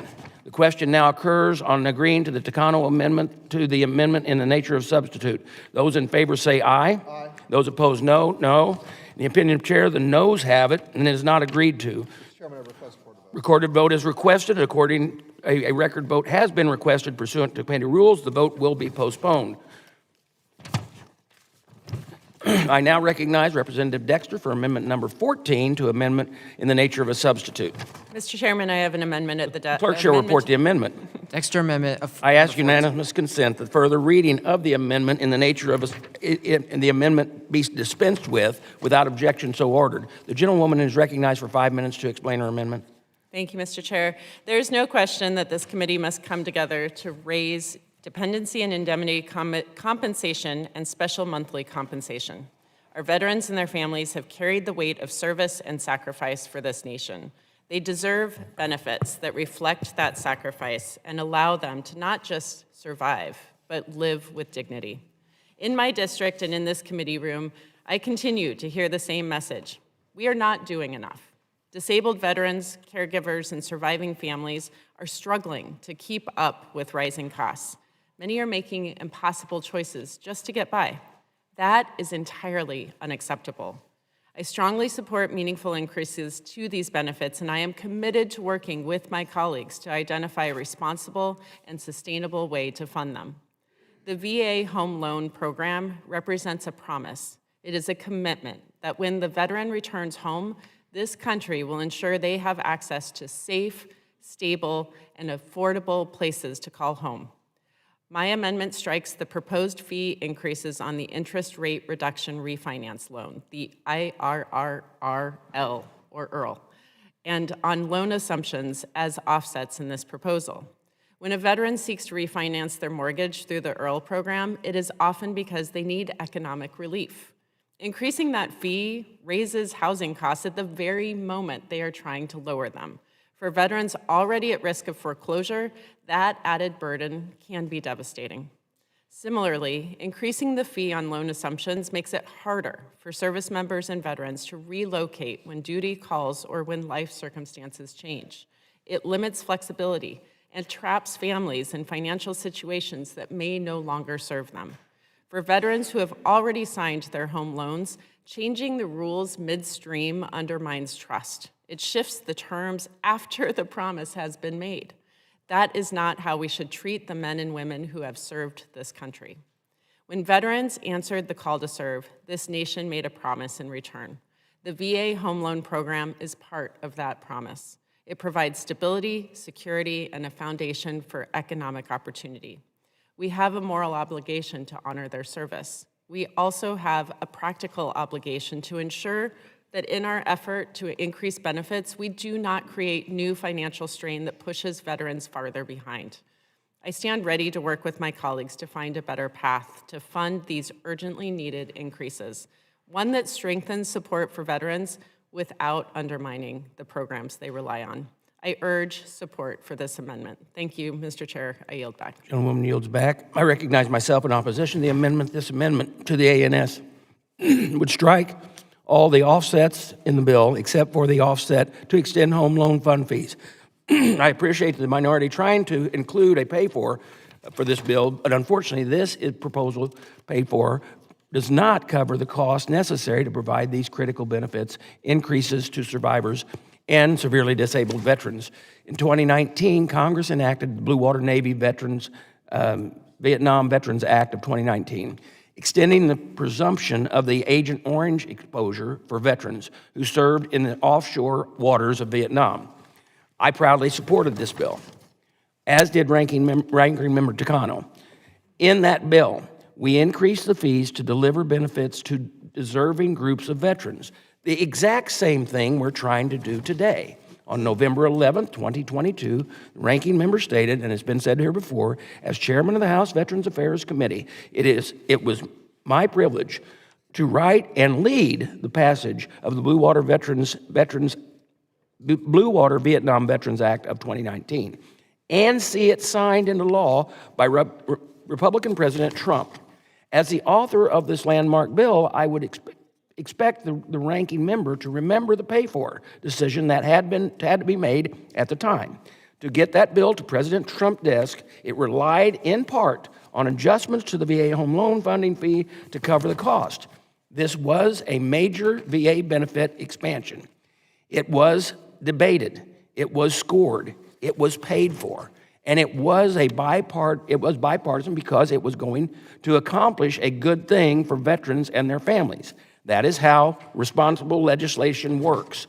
The VA home loan program remains strong today because funding fee adjustments have been made deliberately and carefully.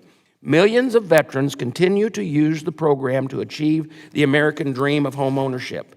Using the home loan fee as an offset is not extreme. It is not unprecedented, and it is not irresponsible. It reflects a recognition that expanding benefits requires making hard choices that ensure VA programs remain sustainable. This committee does not exist to pretend costs don't matter. We exist to deliver for the veterans in a way that is honest and durable. The Blue Water Navy was supported by all of the same VSOs that are supporting Mr. Barrett's bill today. The ranking member also shepherded through the House of H.R. 7105 in the 116th Congress. This was a bill that increased the IRL rates for veterans. The exact offset was that we are proposing today. My question to the ranking member and my other Democrat colleagues is, why are you trying to undercut advancing this bill that would help over 500,000 survivors and severely disabled veterans? We have listened to veterans to meet them where they are. We made significant changes to the bill by working with VSOs and the mortgage industry to find the pay for and deliver. We needed to put good policy over politics, and we need to do what's right for the families that we're trying to help here. For these reasons, I strongly oppose the amendment, and I urge my colleagues to vote no on the amendment. Does any other member wish to? Ranking member. Mr. Chairman, I strongly support the amendment from Representative Dexter, and I urge its adoption. The majority frames the benefits increases in the underlying bill as addressing the affordability crisis. I'm glad you disagree with the president and feel that affordability is more than just a purported Democratic hoax. And I agree with the majority that in that more money in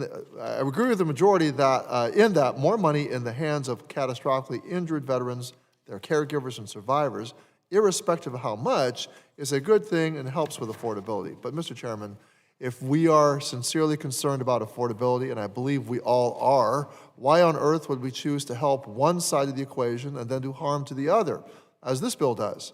It doesn't make dollars, and it doesn't make sense either. This amendment does a very simple thing. It removes the portion of the bill that risks real harm to struggling homeowners. The interest rate reduction and refinancing loan is used by service members and veterans to help them stay in their homes when they are having trouble making ends meet. And the majority's bill proposes to raise financing rates on those loans. This amendment would correct that poor choice. In the last 6 months, the department has failed to implement a partial claims program to help struggling service members and veterans stay in their homes. As such, the IRL program is just the first and last lifeline for many trying to lower their monthly mortgage payment and avoid foreclosure. Why has the majority then chosen to make things more costly for these particular borrowers? Borrowers that need to use the IRL program Similarly, this program would also remove the portion of the bill that makes loan assumptions more costly. Mr. Chairman, the loan assumption process is used by active duty service members who we know must often move as a function of their service. So raising rates on loan assumptions makes it more difficult and costly for those service members to sell their homes when they're forced to change duty stations. And again, in a bill that is about addressing the affordability crisis in America, we should not at the same time also be making these things more expensive for others. So, Mr. Chairman, I actually have 5 additional amendments here that I could offer. 3 would fully pay for the immediate full carrying for a survivor's DIC increase of $430 a month. 2 would cover the chairman's current bill's increase of $24 a month, but all of them would come from outside the committee.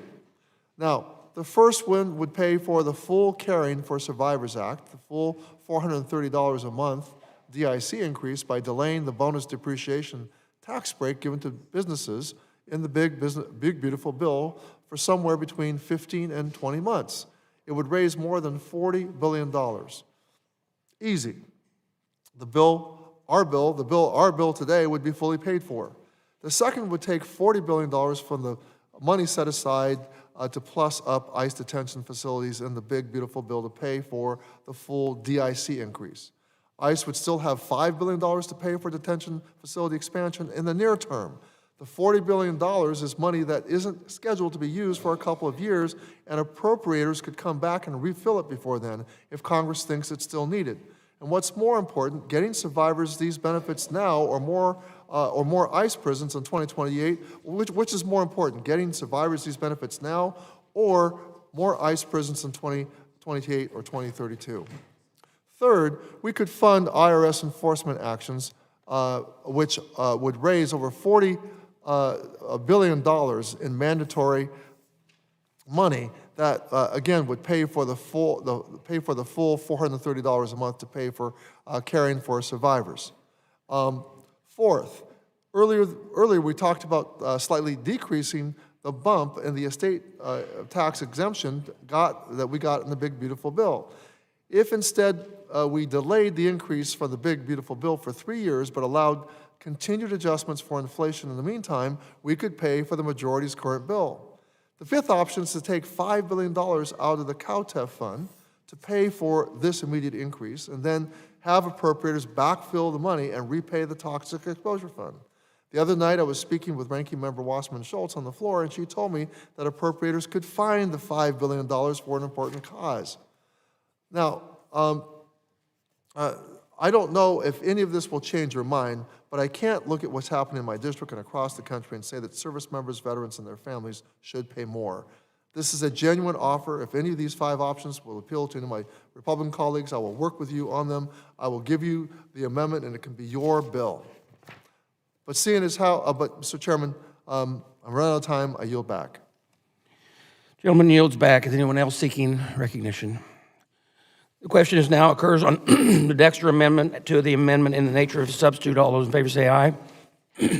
All those opposed, no. It's been in the chair. The ayes, noes have it. A recorded vote is requested. A recorded vote has been requested pursuant to committee rules. This vote will be postponed. Representative Barrett, amendment number 1, right.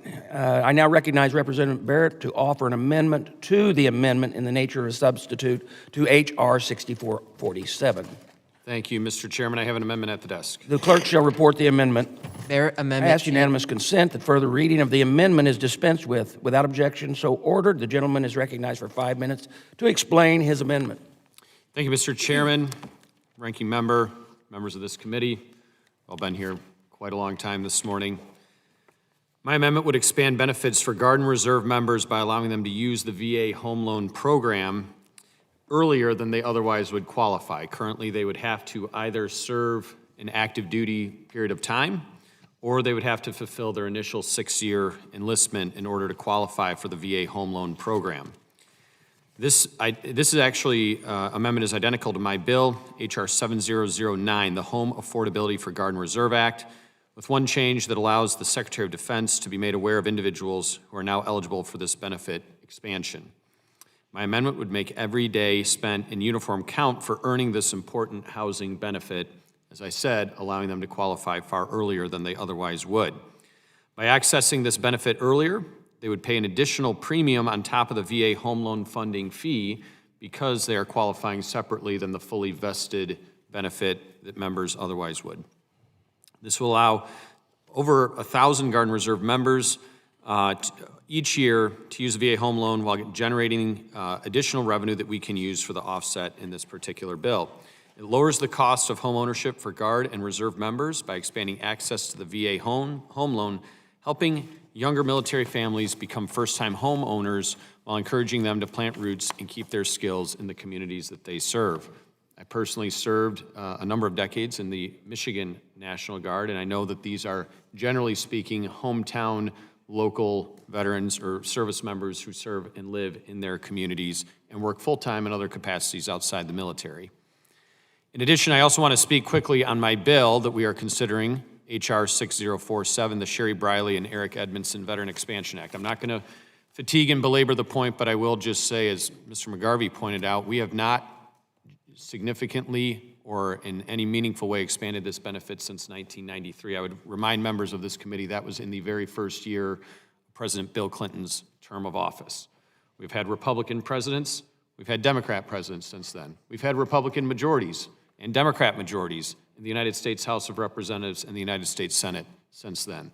This problem has persisted continuously since that time.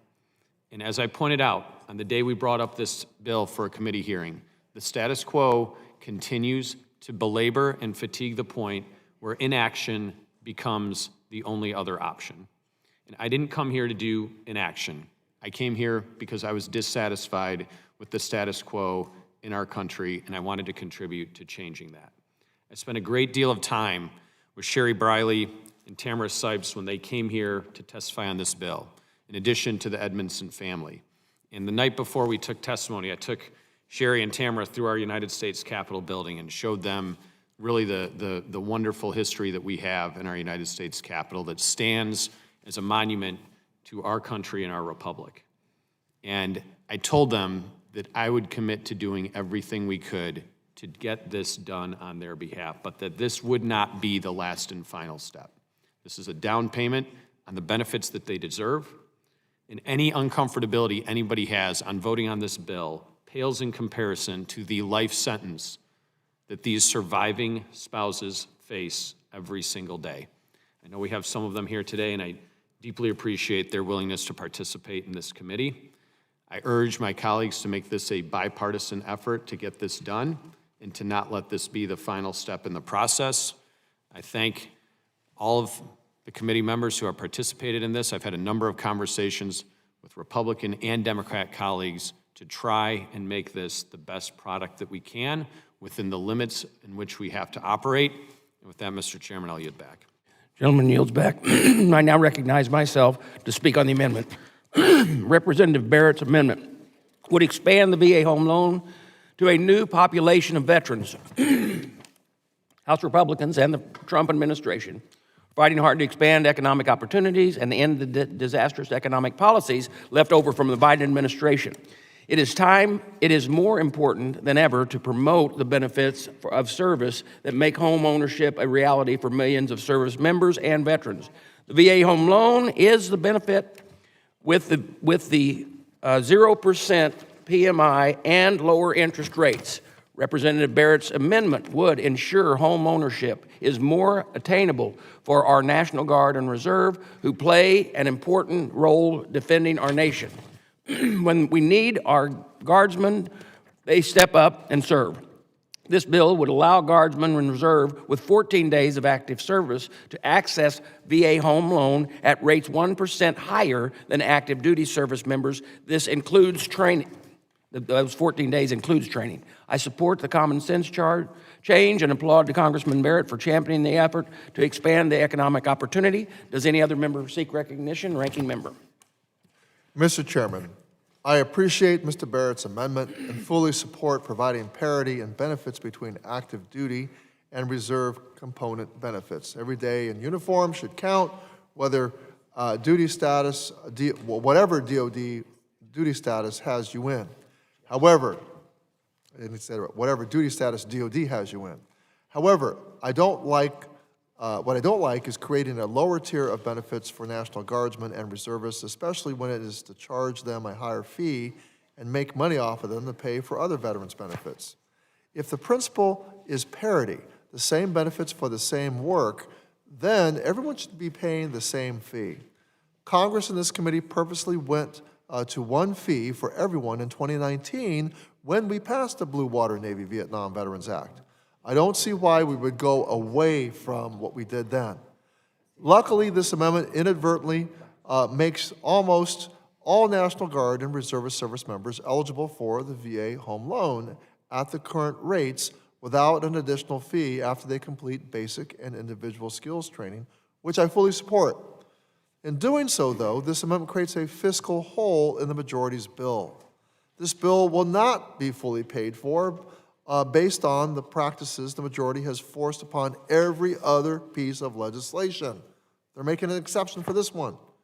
But by supporting this amendment and continuing to move the legislation, the chairman is admitting that this committee can move this bill without a completed pay-for. We can vote to send this bill forward without taking money out of veterans' pockets. It is a choice to include this tax increase on active duty troops and veterans trying to use their earned VA home loan benefit. This is what committee Democrats have been asking for since August. Instead, Mr. Barrett and the chairman have insisted on and proposed different ways to put thousands of dollars or more fees on veterans in the midst of an affordability crisis.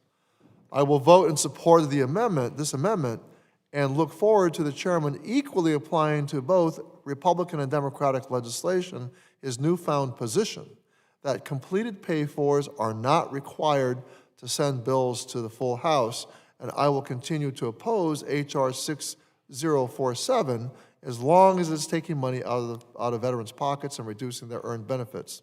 I yield back. Gentleman yields back. Anyone else seeking recognition? Seeing none. The question now occurs on the Barrett amendment to the amendment in the nature of substitute for H.R. 6047. All those in favor say aye. Aye. All those opposed, no. In the opinion of the chair, the ayes have it. Without objection, the motion. A recorded vote has been requested. Pursuant to the committee rules, this vote will be postponed. Members are needed to make it your way back because we've got one. Because there are postponed votes pending, we will now move to consider the last bill, and members need to make their way back for votes. Are we going to move with the next one? Okay. I now call up H.R. 2148, the Veterans Caregiver Reeducation, Reemployment and Retirement Act. The clerk shall report the bill. H.R. 2148. The text was circulated in advance and pursuant to committee rules. Without objection, the first reading is dispensed with, and the bill is now open for amendment at any point. I now recognize Ranking Member Takano to propose offering an amendment to the nature of a substitute. Mr. Chairman, I do have an amendment to this. The clerk shall report the amendment in the nature of a substitute. Amendment in the nature of a I ask substitute. unanimous consent that further reading of the amendment be, in the nature of a substitute be dispensed with. I ask that it be considered as base text and for the purpose of this markup without objection so ordered. I now recognize Ranking Member Takano for 5 minutes to speak on support of the amendment in the nature of a substitute. Thank you, Mr. Chairman. I'm very pleased to offer an amendment in the nature of a substitute for H.R. 2148, the Veteran Caregiver Reeducation, Reemployment, and Retirement Act, led by my colleague, Congressman Briley. The sacrifices that family caregivers make for veterans, including their own earning potential and financial security, are immense. Often, full-time caregivers are not able to be in the workforce while they are providing care to their veteran loved ones. After the veteran loved one dies and their caregiving duties are complete, these caregivers have lost out on years of workforce experience, earning potential, contributions to retirement accounts, and enrollment in employer-sponsored health insurance programs. We must support veteran caregivers after their loved ones have passed on by ensuring that they have the tools and resources they need to transition back into the workforce or other support systems. This legislation will provide VA and other agencies additional authorities to support veteran caregivers as they transition out of VA's program of comprehensive assistance for family caregivers. Now, these supports include bereavement counseling, funds to renew professional certifications, employment assistance programs, and extending CHAMP VA health insurance. My amendment in nature substitute makes technical edits to address feedback from VA and other stakeholders and to match our bill to the version passed by the Senate Veterans Affairs Committee in late July 2025. Caregivers give so much for their loved ones. We must make sure that in return, they have the resources they need to rejoin the workforce and support themselves after providing so much support for others. I urge my colleagues to join me in supporting this amendment in the nature of a substitute for H.R. 2148. And with that, I yield back.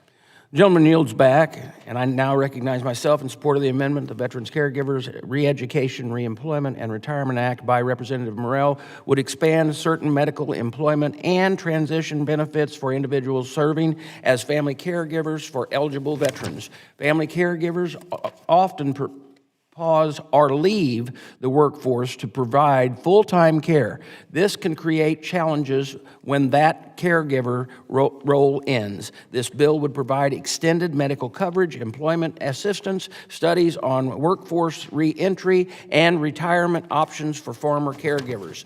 I thank Representative Morell for his proposal and efforts to help our veteran caregivers. Do any other members wish to comment on the amendment in the nature of a substitute to H.R. 2148? Seeing none, are there any amendments to the amendment in the nature of substitute to H.R. 2148? I now recognize Ranking Member. Mr. Chairman, I have an amendment in the nature of a substitute at the desk, the 2148. The clerk shall report the amendment. Takano Amendment Number 1, amendment to the amendment in the nature I ask unanimous consent for the reading of the amendment be dispensed with, and without objection, so order. The gentleman is recognized for 5 minutes to explain his amendment. Mr. Chairman, thank you. I'll keep this very brief. This amendment to my ANS revises the pay-for language of this legislation to reflect CBO's new budget baseline projection, which came out yesterday. This is just a small technical edit, and I urge my colleagues to support the amendment. I now recognize myself to speak on the amendment. I'd like to thank my colleague from California for this amendment, which is fully offset in legislation. Does any other member wish to comment on this amendment? Seeing none, the question now occurs on agreeing the Takano amendment to the amendment in the nature of a substitute to H.R. 2148. All those in favor say aye. Aye.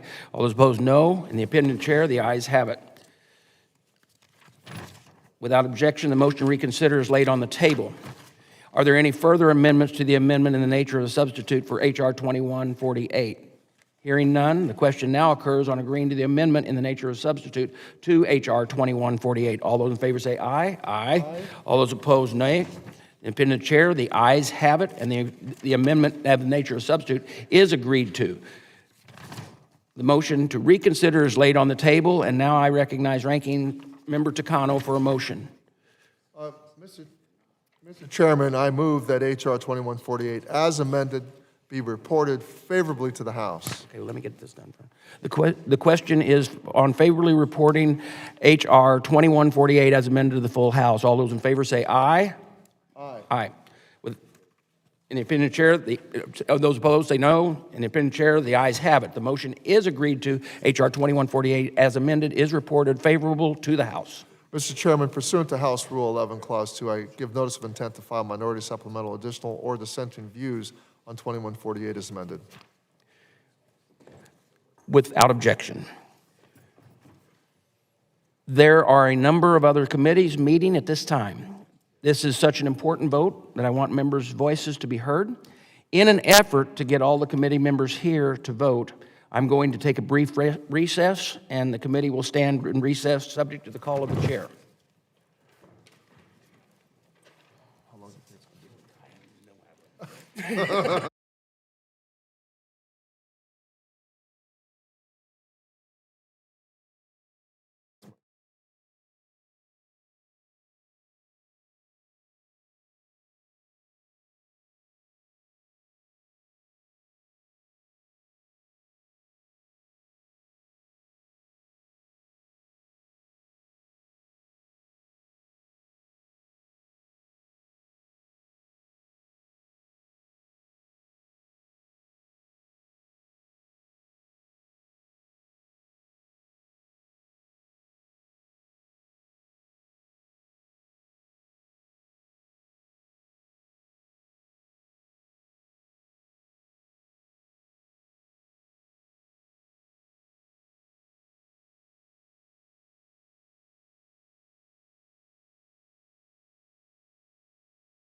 Committee will be back in order. As soon as I get...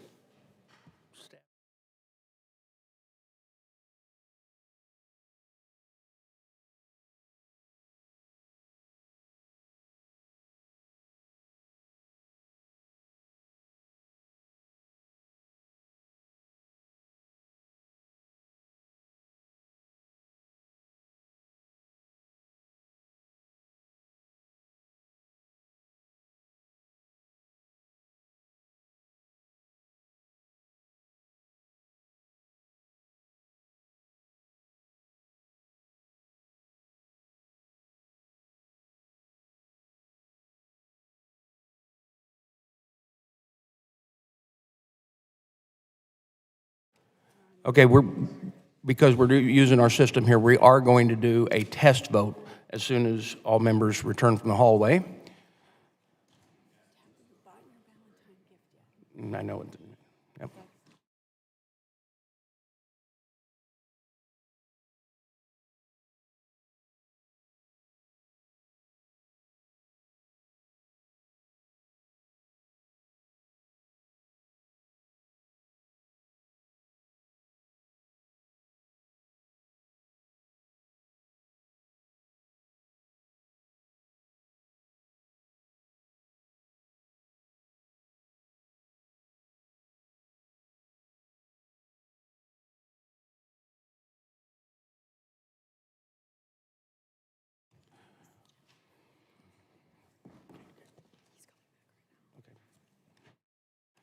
All right, while we're waiting on one more member I know to return, let's set up for the test vote, please.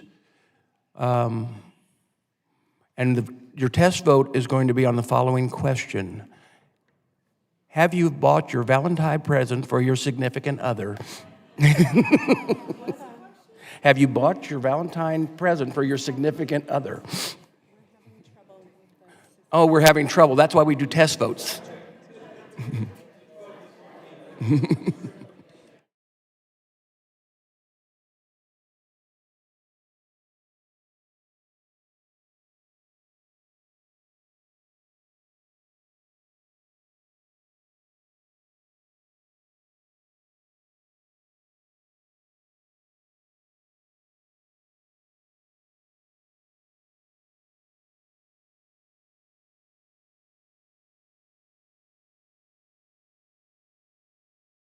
The clerk's back. Open vote and vote.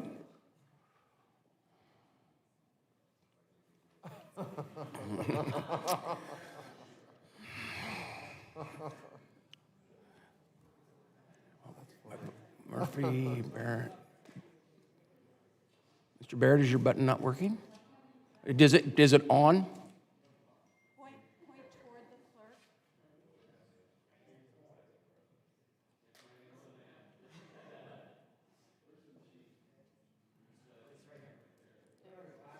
There it came. All right.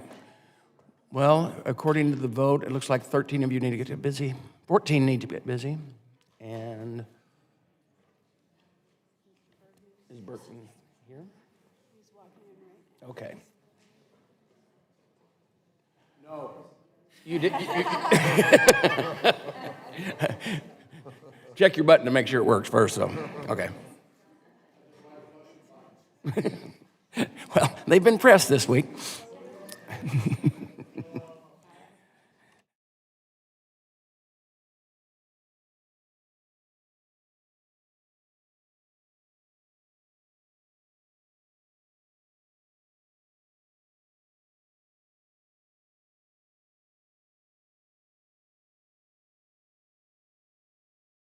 Verse 7, members will record their votes using the electronic voting system. The chairman will be voting nay. Ranking member will vote yes on the Morris Amendment to transfer $5 billion from ICE to pay for the cost of increasing compensation for catastrophically disabled veterans and survivors. Mr. Clerk, are you ready to proceed? There we go. Now we can, the voting is open.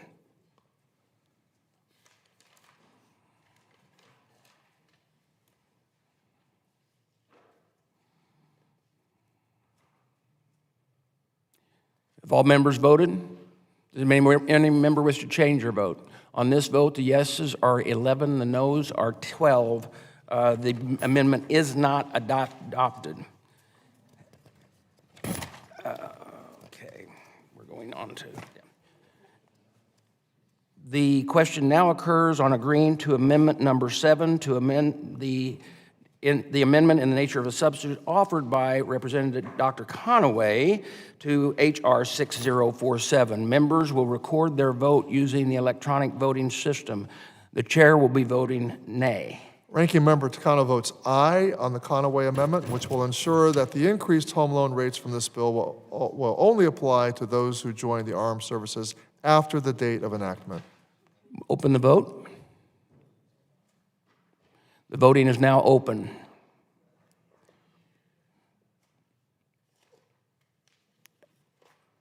Have all members voted? Does anyone wish to change their vote? On this vote, the yeses are 11, the noes are 12. The amendment is not adopted. The question now occurs on agreeing to the amendment number 12 to the amendment in the nature of a substitute offered by Representative Dexter to H.R. 6047. Members will record their vote using electronic voting system. The chair intends to vote nay. Ranking Member Takano will vote aye on the Dexter amendment, which will take some of the estate tax cuts for millionaires passed in one big beautiful bill to pay for disabled veterans and survivor benefits. The voting is now open.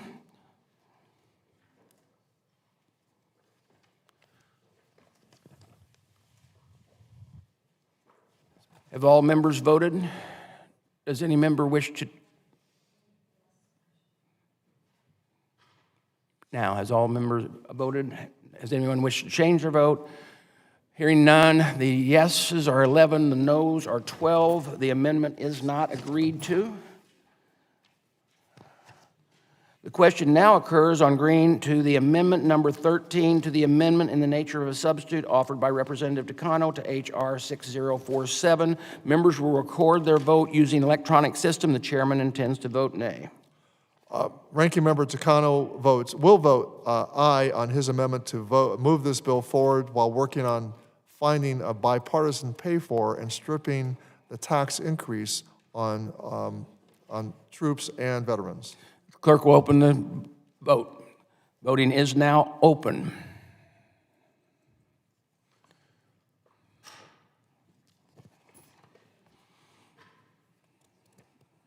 Have all members voted? Does any member wish to change their vote? The yeses are 11, the 12s are no. The amendment is not agreed to. The question now occurs on agreeing to amendment number 14 to the amendment in the nature of a substitute offered by Representative Dexter to H.R. 6047. The members will record their vote by electronic vote system. The chair intends to vote no. Ranking Member Takano intends to vote aye on the Dexter amendment to remove provisions of this bill that will increase mortgage refinancing fees to the tune of thousands of dollars on service members and veterans. The clerk will open the roll. It's now open.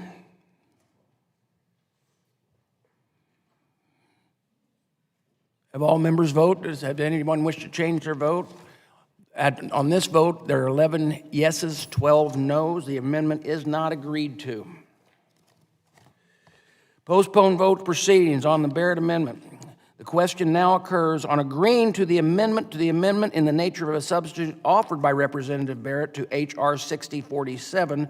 Members will record their vote by using electronic voting systems. The chair intends to vote aye. Ranking Member Takano will vote aye on Mr. Barrett's amendment to expand VA home loan benefits to Guard and Reserve service members.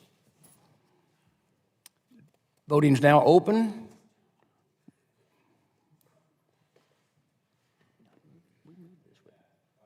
They called.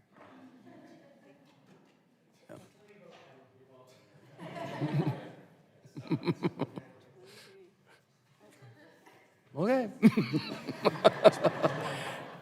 Maybe I'm going to ask does any member wish to change their vote? Yes.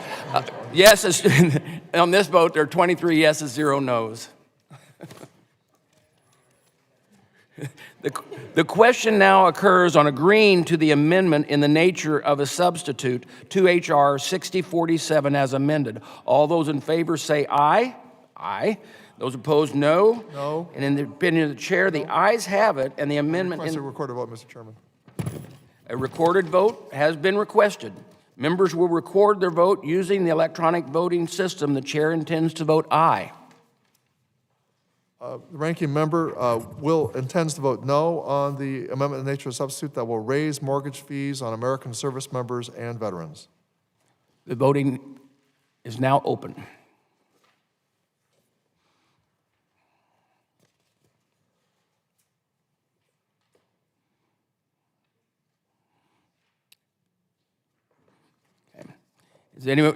Has every person voted? Does anyone wish to change their vote? On this vote, there are 13 yes, 10 noes. The amendment in the nature of a substitute to H.R. 6047 is amended, is agreed to, and without objection, the motion to reconsider is laid on the table. I now recognize General Berkman for a motion. Mr. Chairman, I move that the committee forward H.R. 6047 as amended favorably to the House of Representatives. All those in favor say aye. All those opposed, no. No, Mr. Chairman, I request a recorded vote. A recorded vote has been requested. We will use the Okay. A recorded vote has been requested. The question occurs on a motion to favorably report H.R. 6047 as amended. Members will record their vote by using the electronic voting system. The chair intends to vote yes. Ranking Member Takano intends to vote no on forwarding this version of H.R. 6047 that steals benefits from one group of veterans to pay for another to the full House. The voting is now open.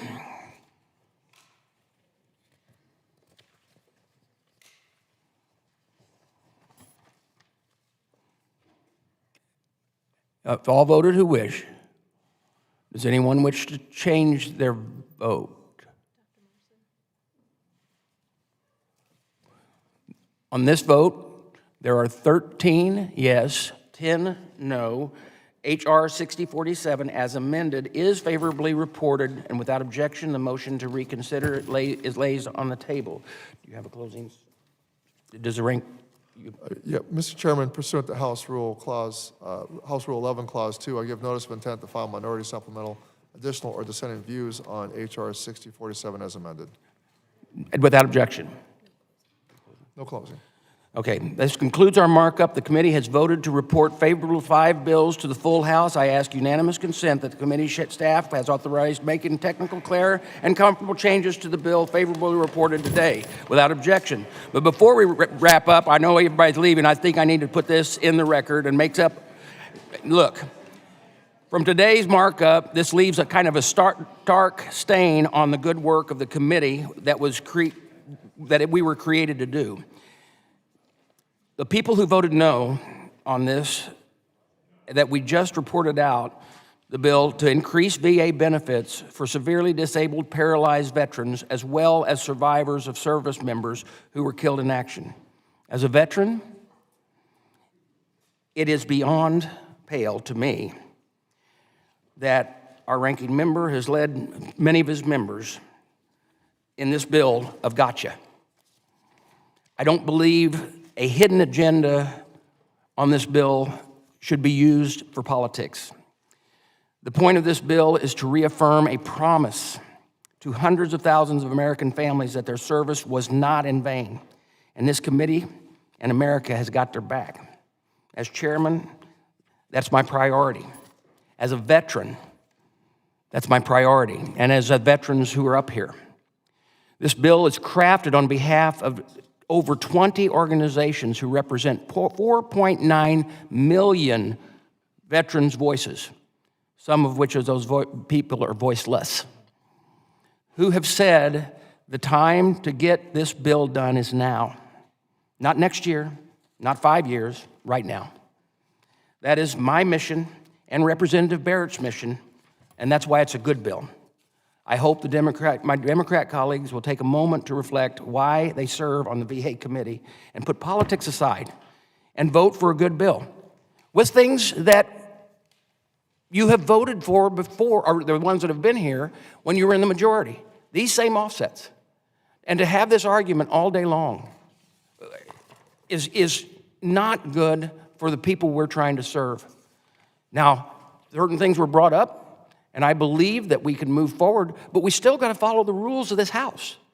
And many of these amendments did not follow the rules of this House. With that, I ask you... Mr. Chairman, I'd like to respond to the suggestion that Democrats have not helped. And from the very beginning, we have been clear and consistent. No, we ask you. We support increasing special monthly compensation. We support increasing dependency and indemnity compensation. We have said that publicly, and we've said it to you privately. What we have also said from the very beginning is that we cannot support raising fees on other veterans. And so when I hear you say that we But haven't you've done helped, it before. what you are really saying is that we won't help you cut other veterans' benefits and impose new fees on service You've done members it and veteran before. homeowners. And in that respect, you are correct. We will not help you do that. Because we believe the American people, the country these men and women serve, should pay for these benefits, not the veterans themselves, not the service members. We've offered alternatives. We've suggested funding paths outside this committee. We have asked you to seek waivers, to look beyond jurisdictional lines, to use emergency spending if necessary. This is not obstruction. You are asking us to help you you're asking us to help you charge veterans more. We are saying no to that. It is not a failure to help you. It is a refusal to do harm. Veterans should not be the offset. I yield back. Very hypocritical. Thank you. With that, I ask unanimous consent that all members have 5 legislative days in which to revise and extend their remarks and insert extenuous materials on any of the bills reported favorable today. Without objection, so ordered. I thank the members for their attendance today and be going to run as late as we did. Thank you. Committee is adjourned.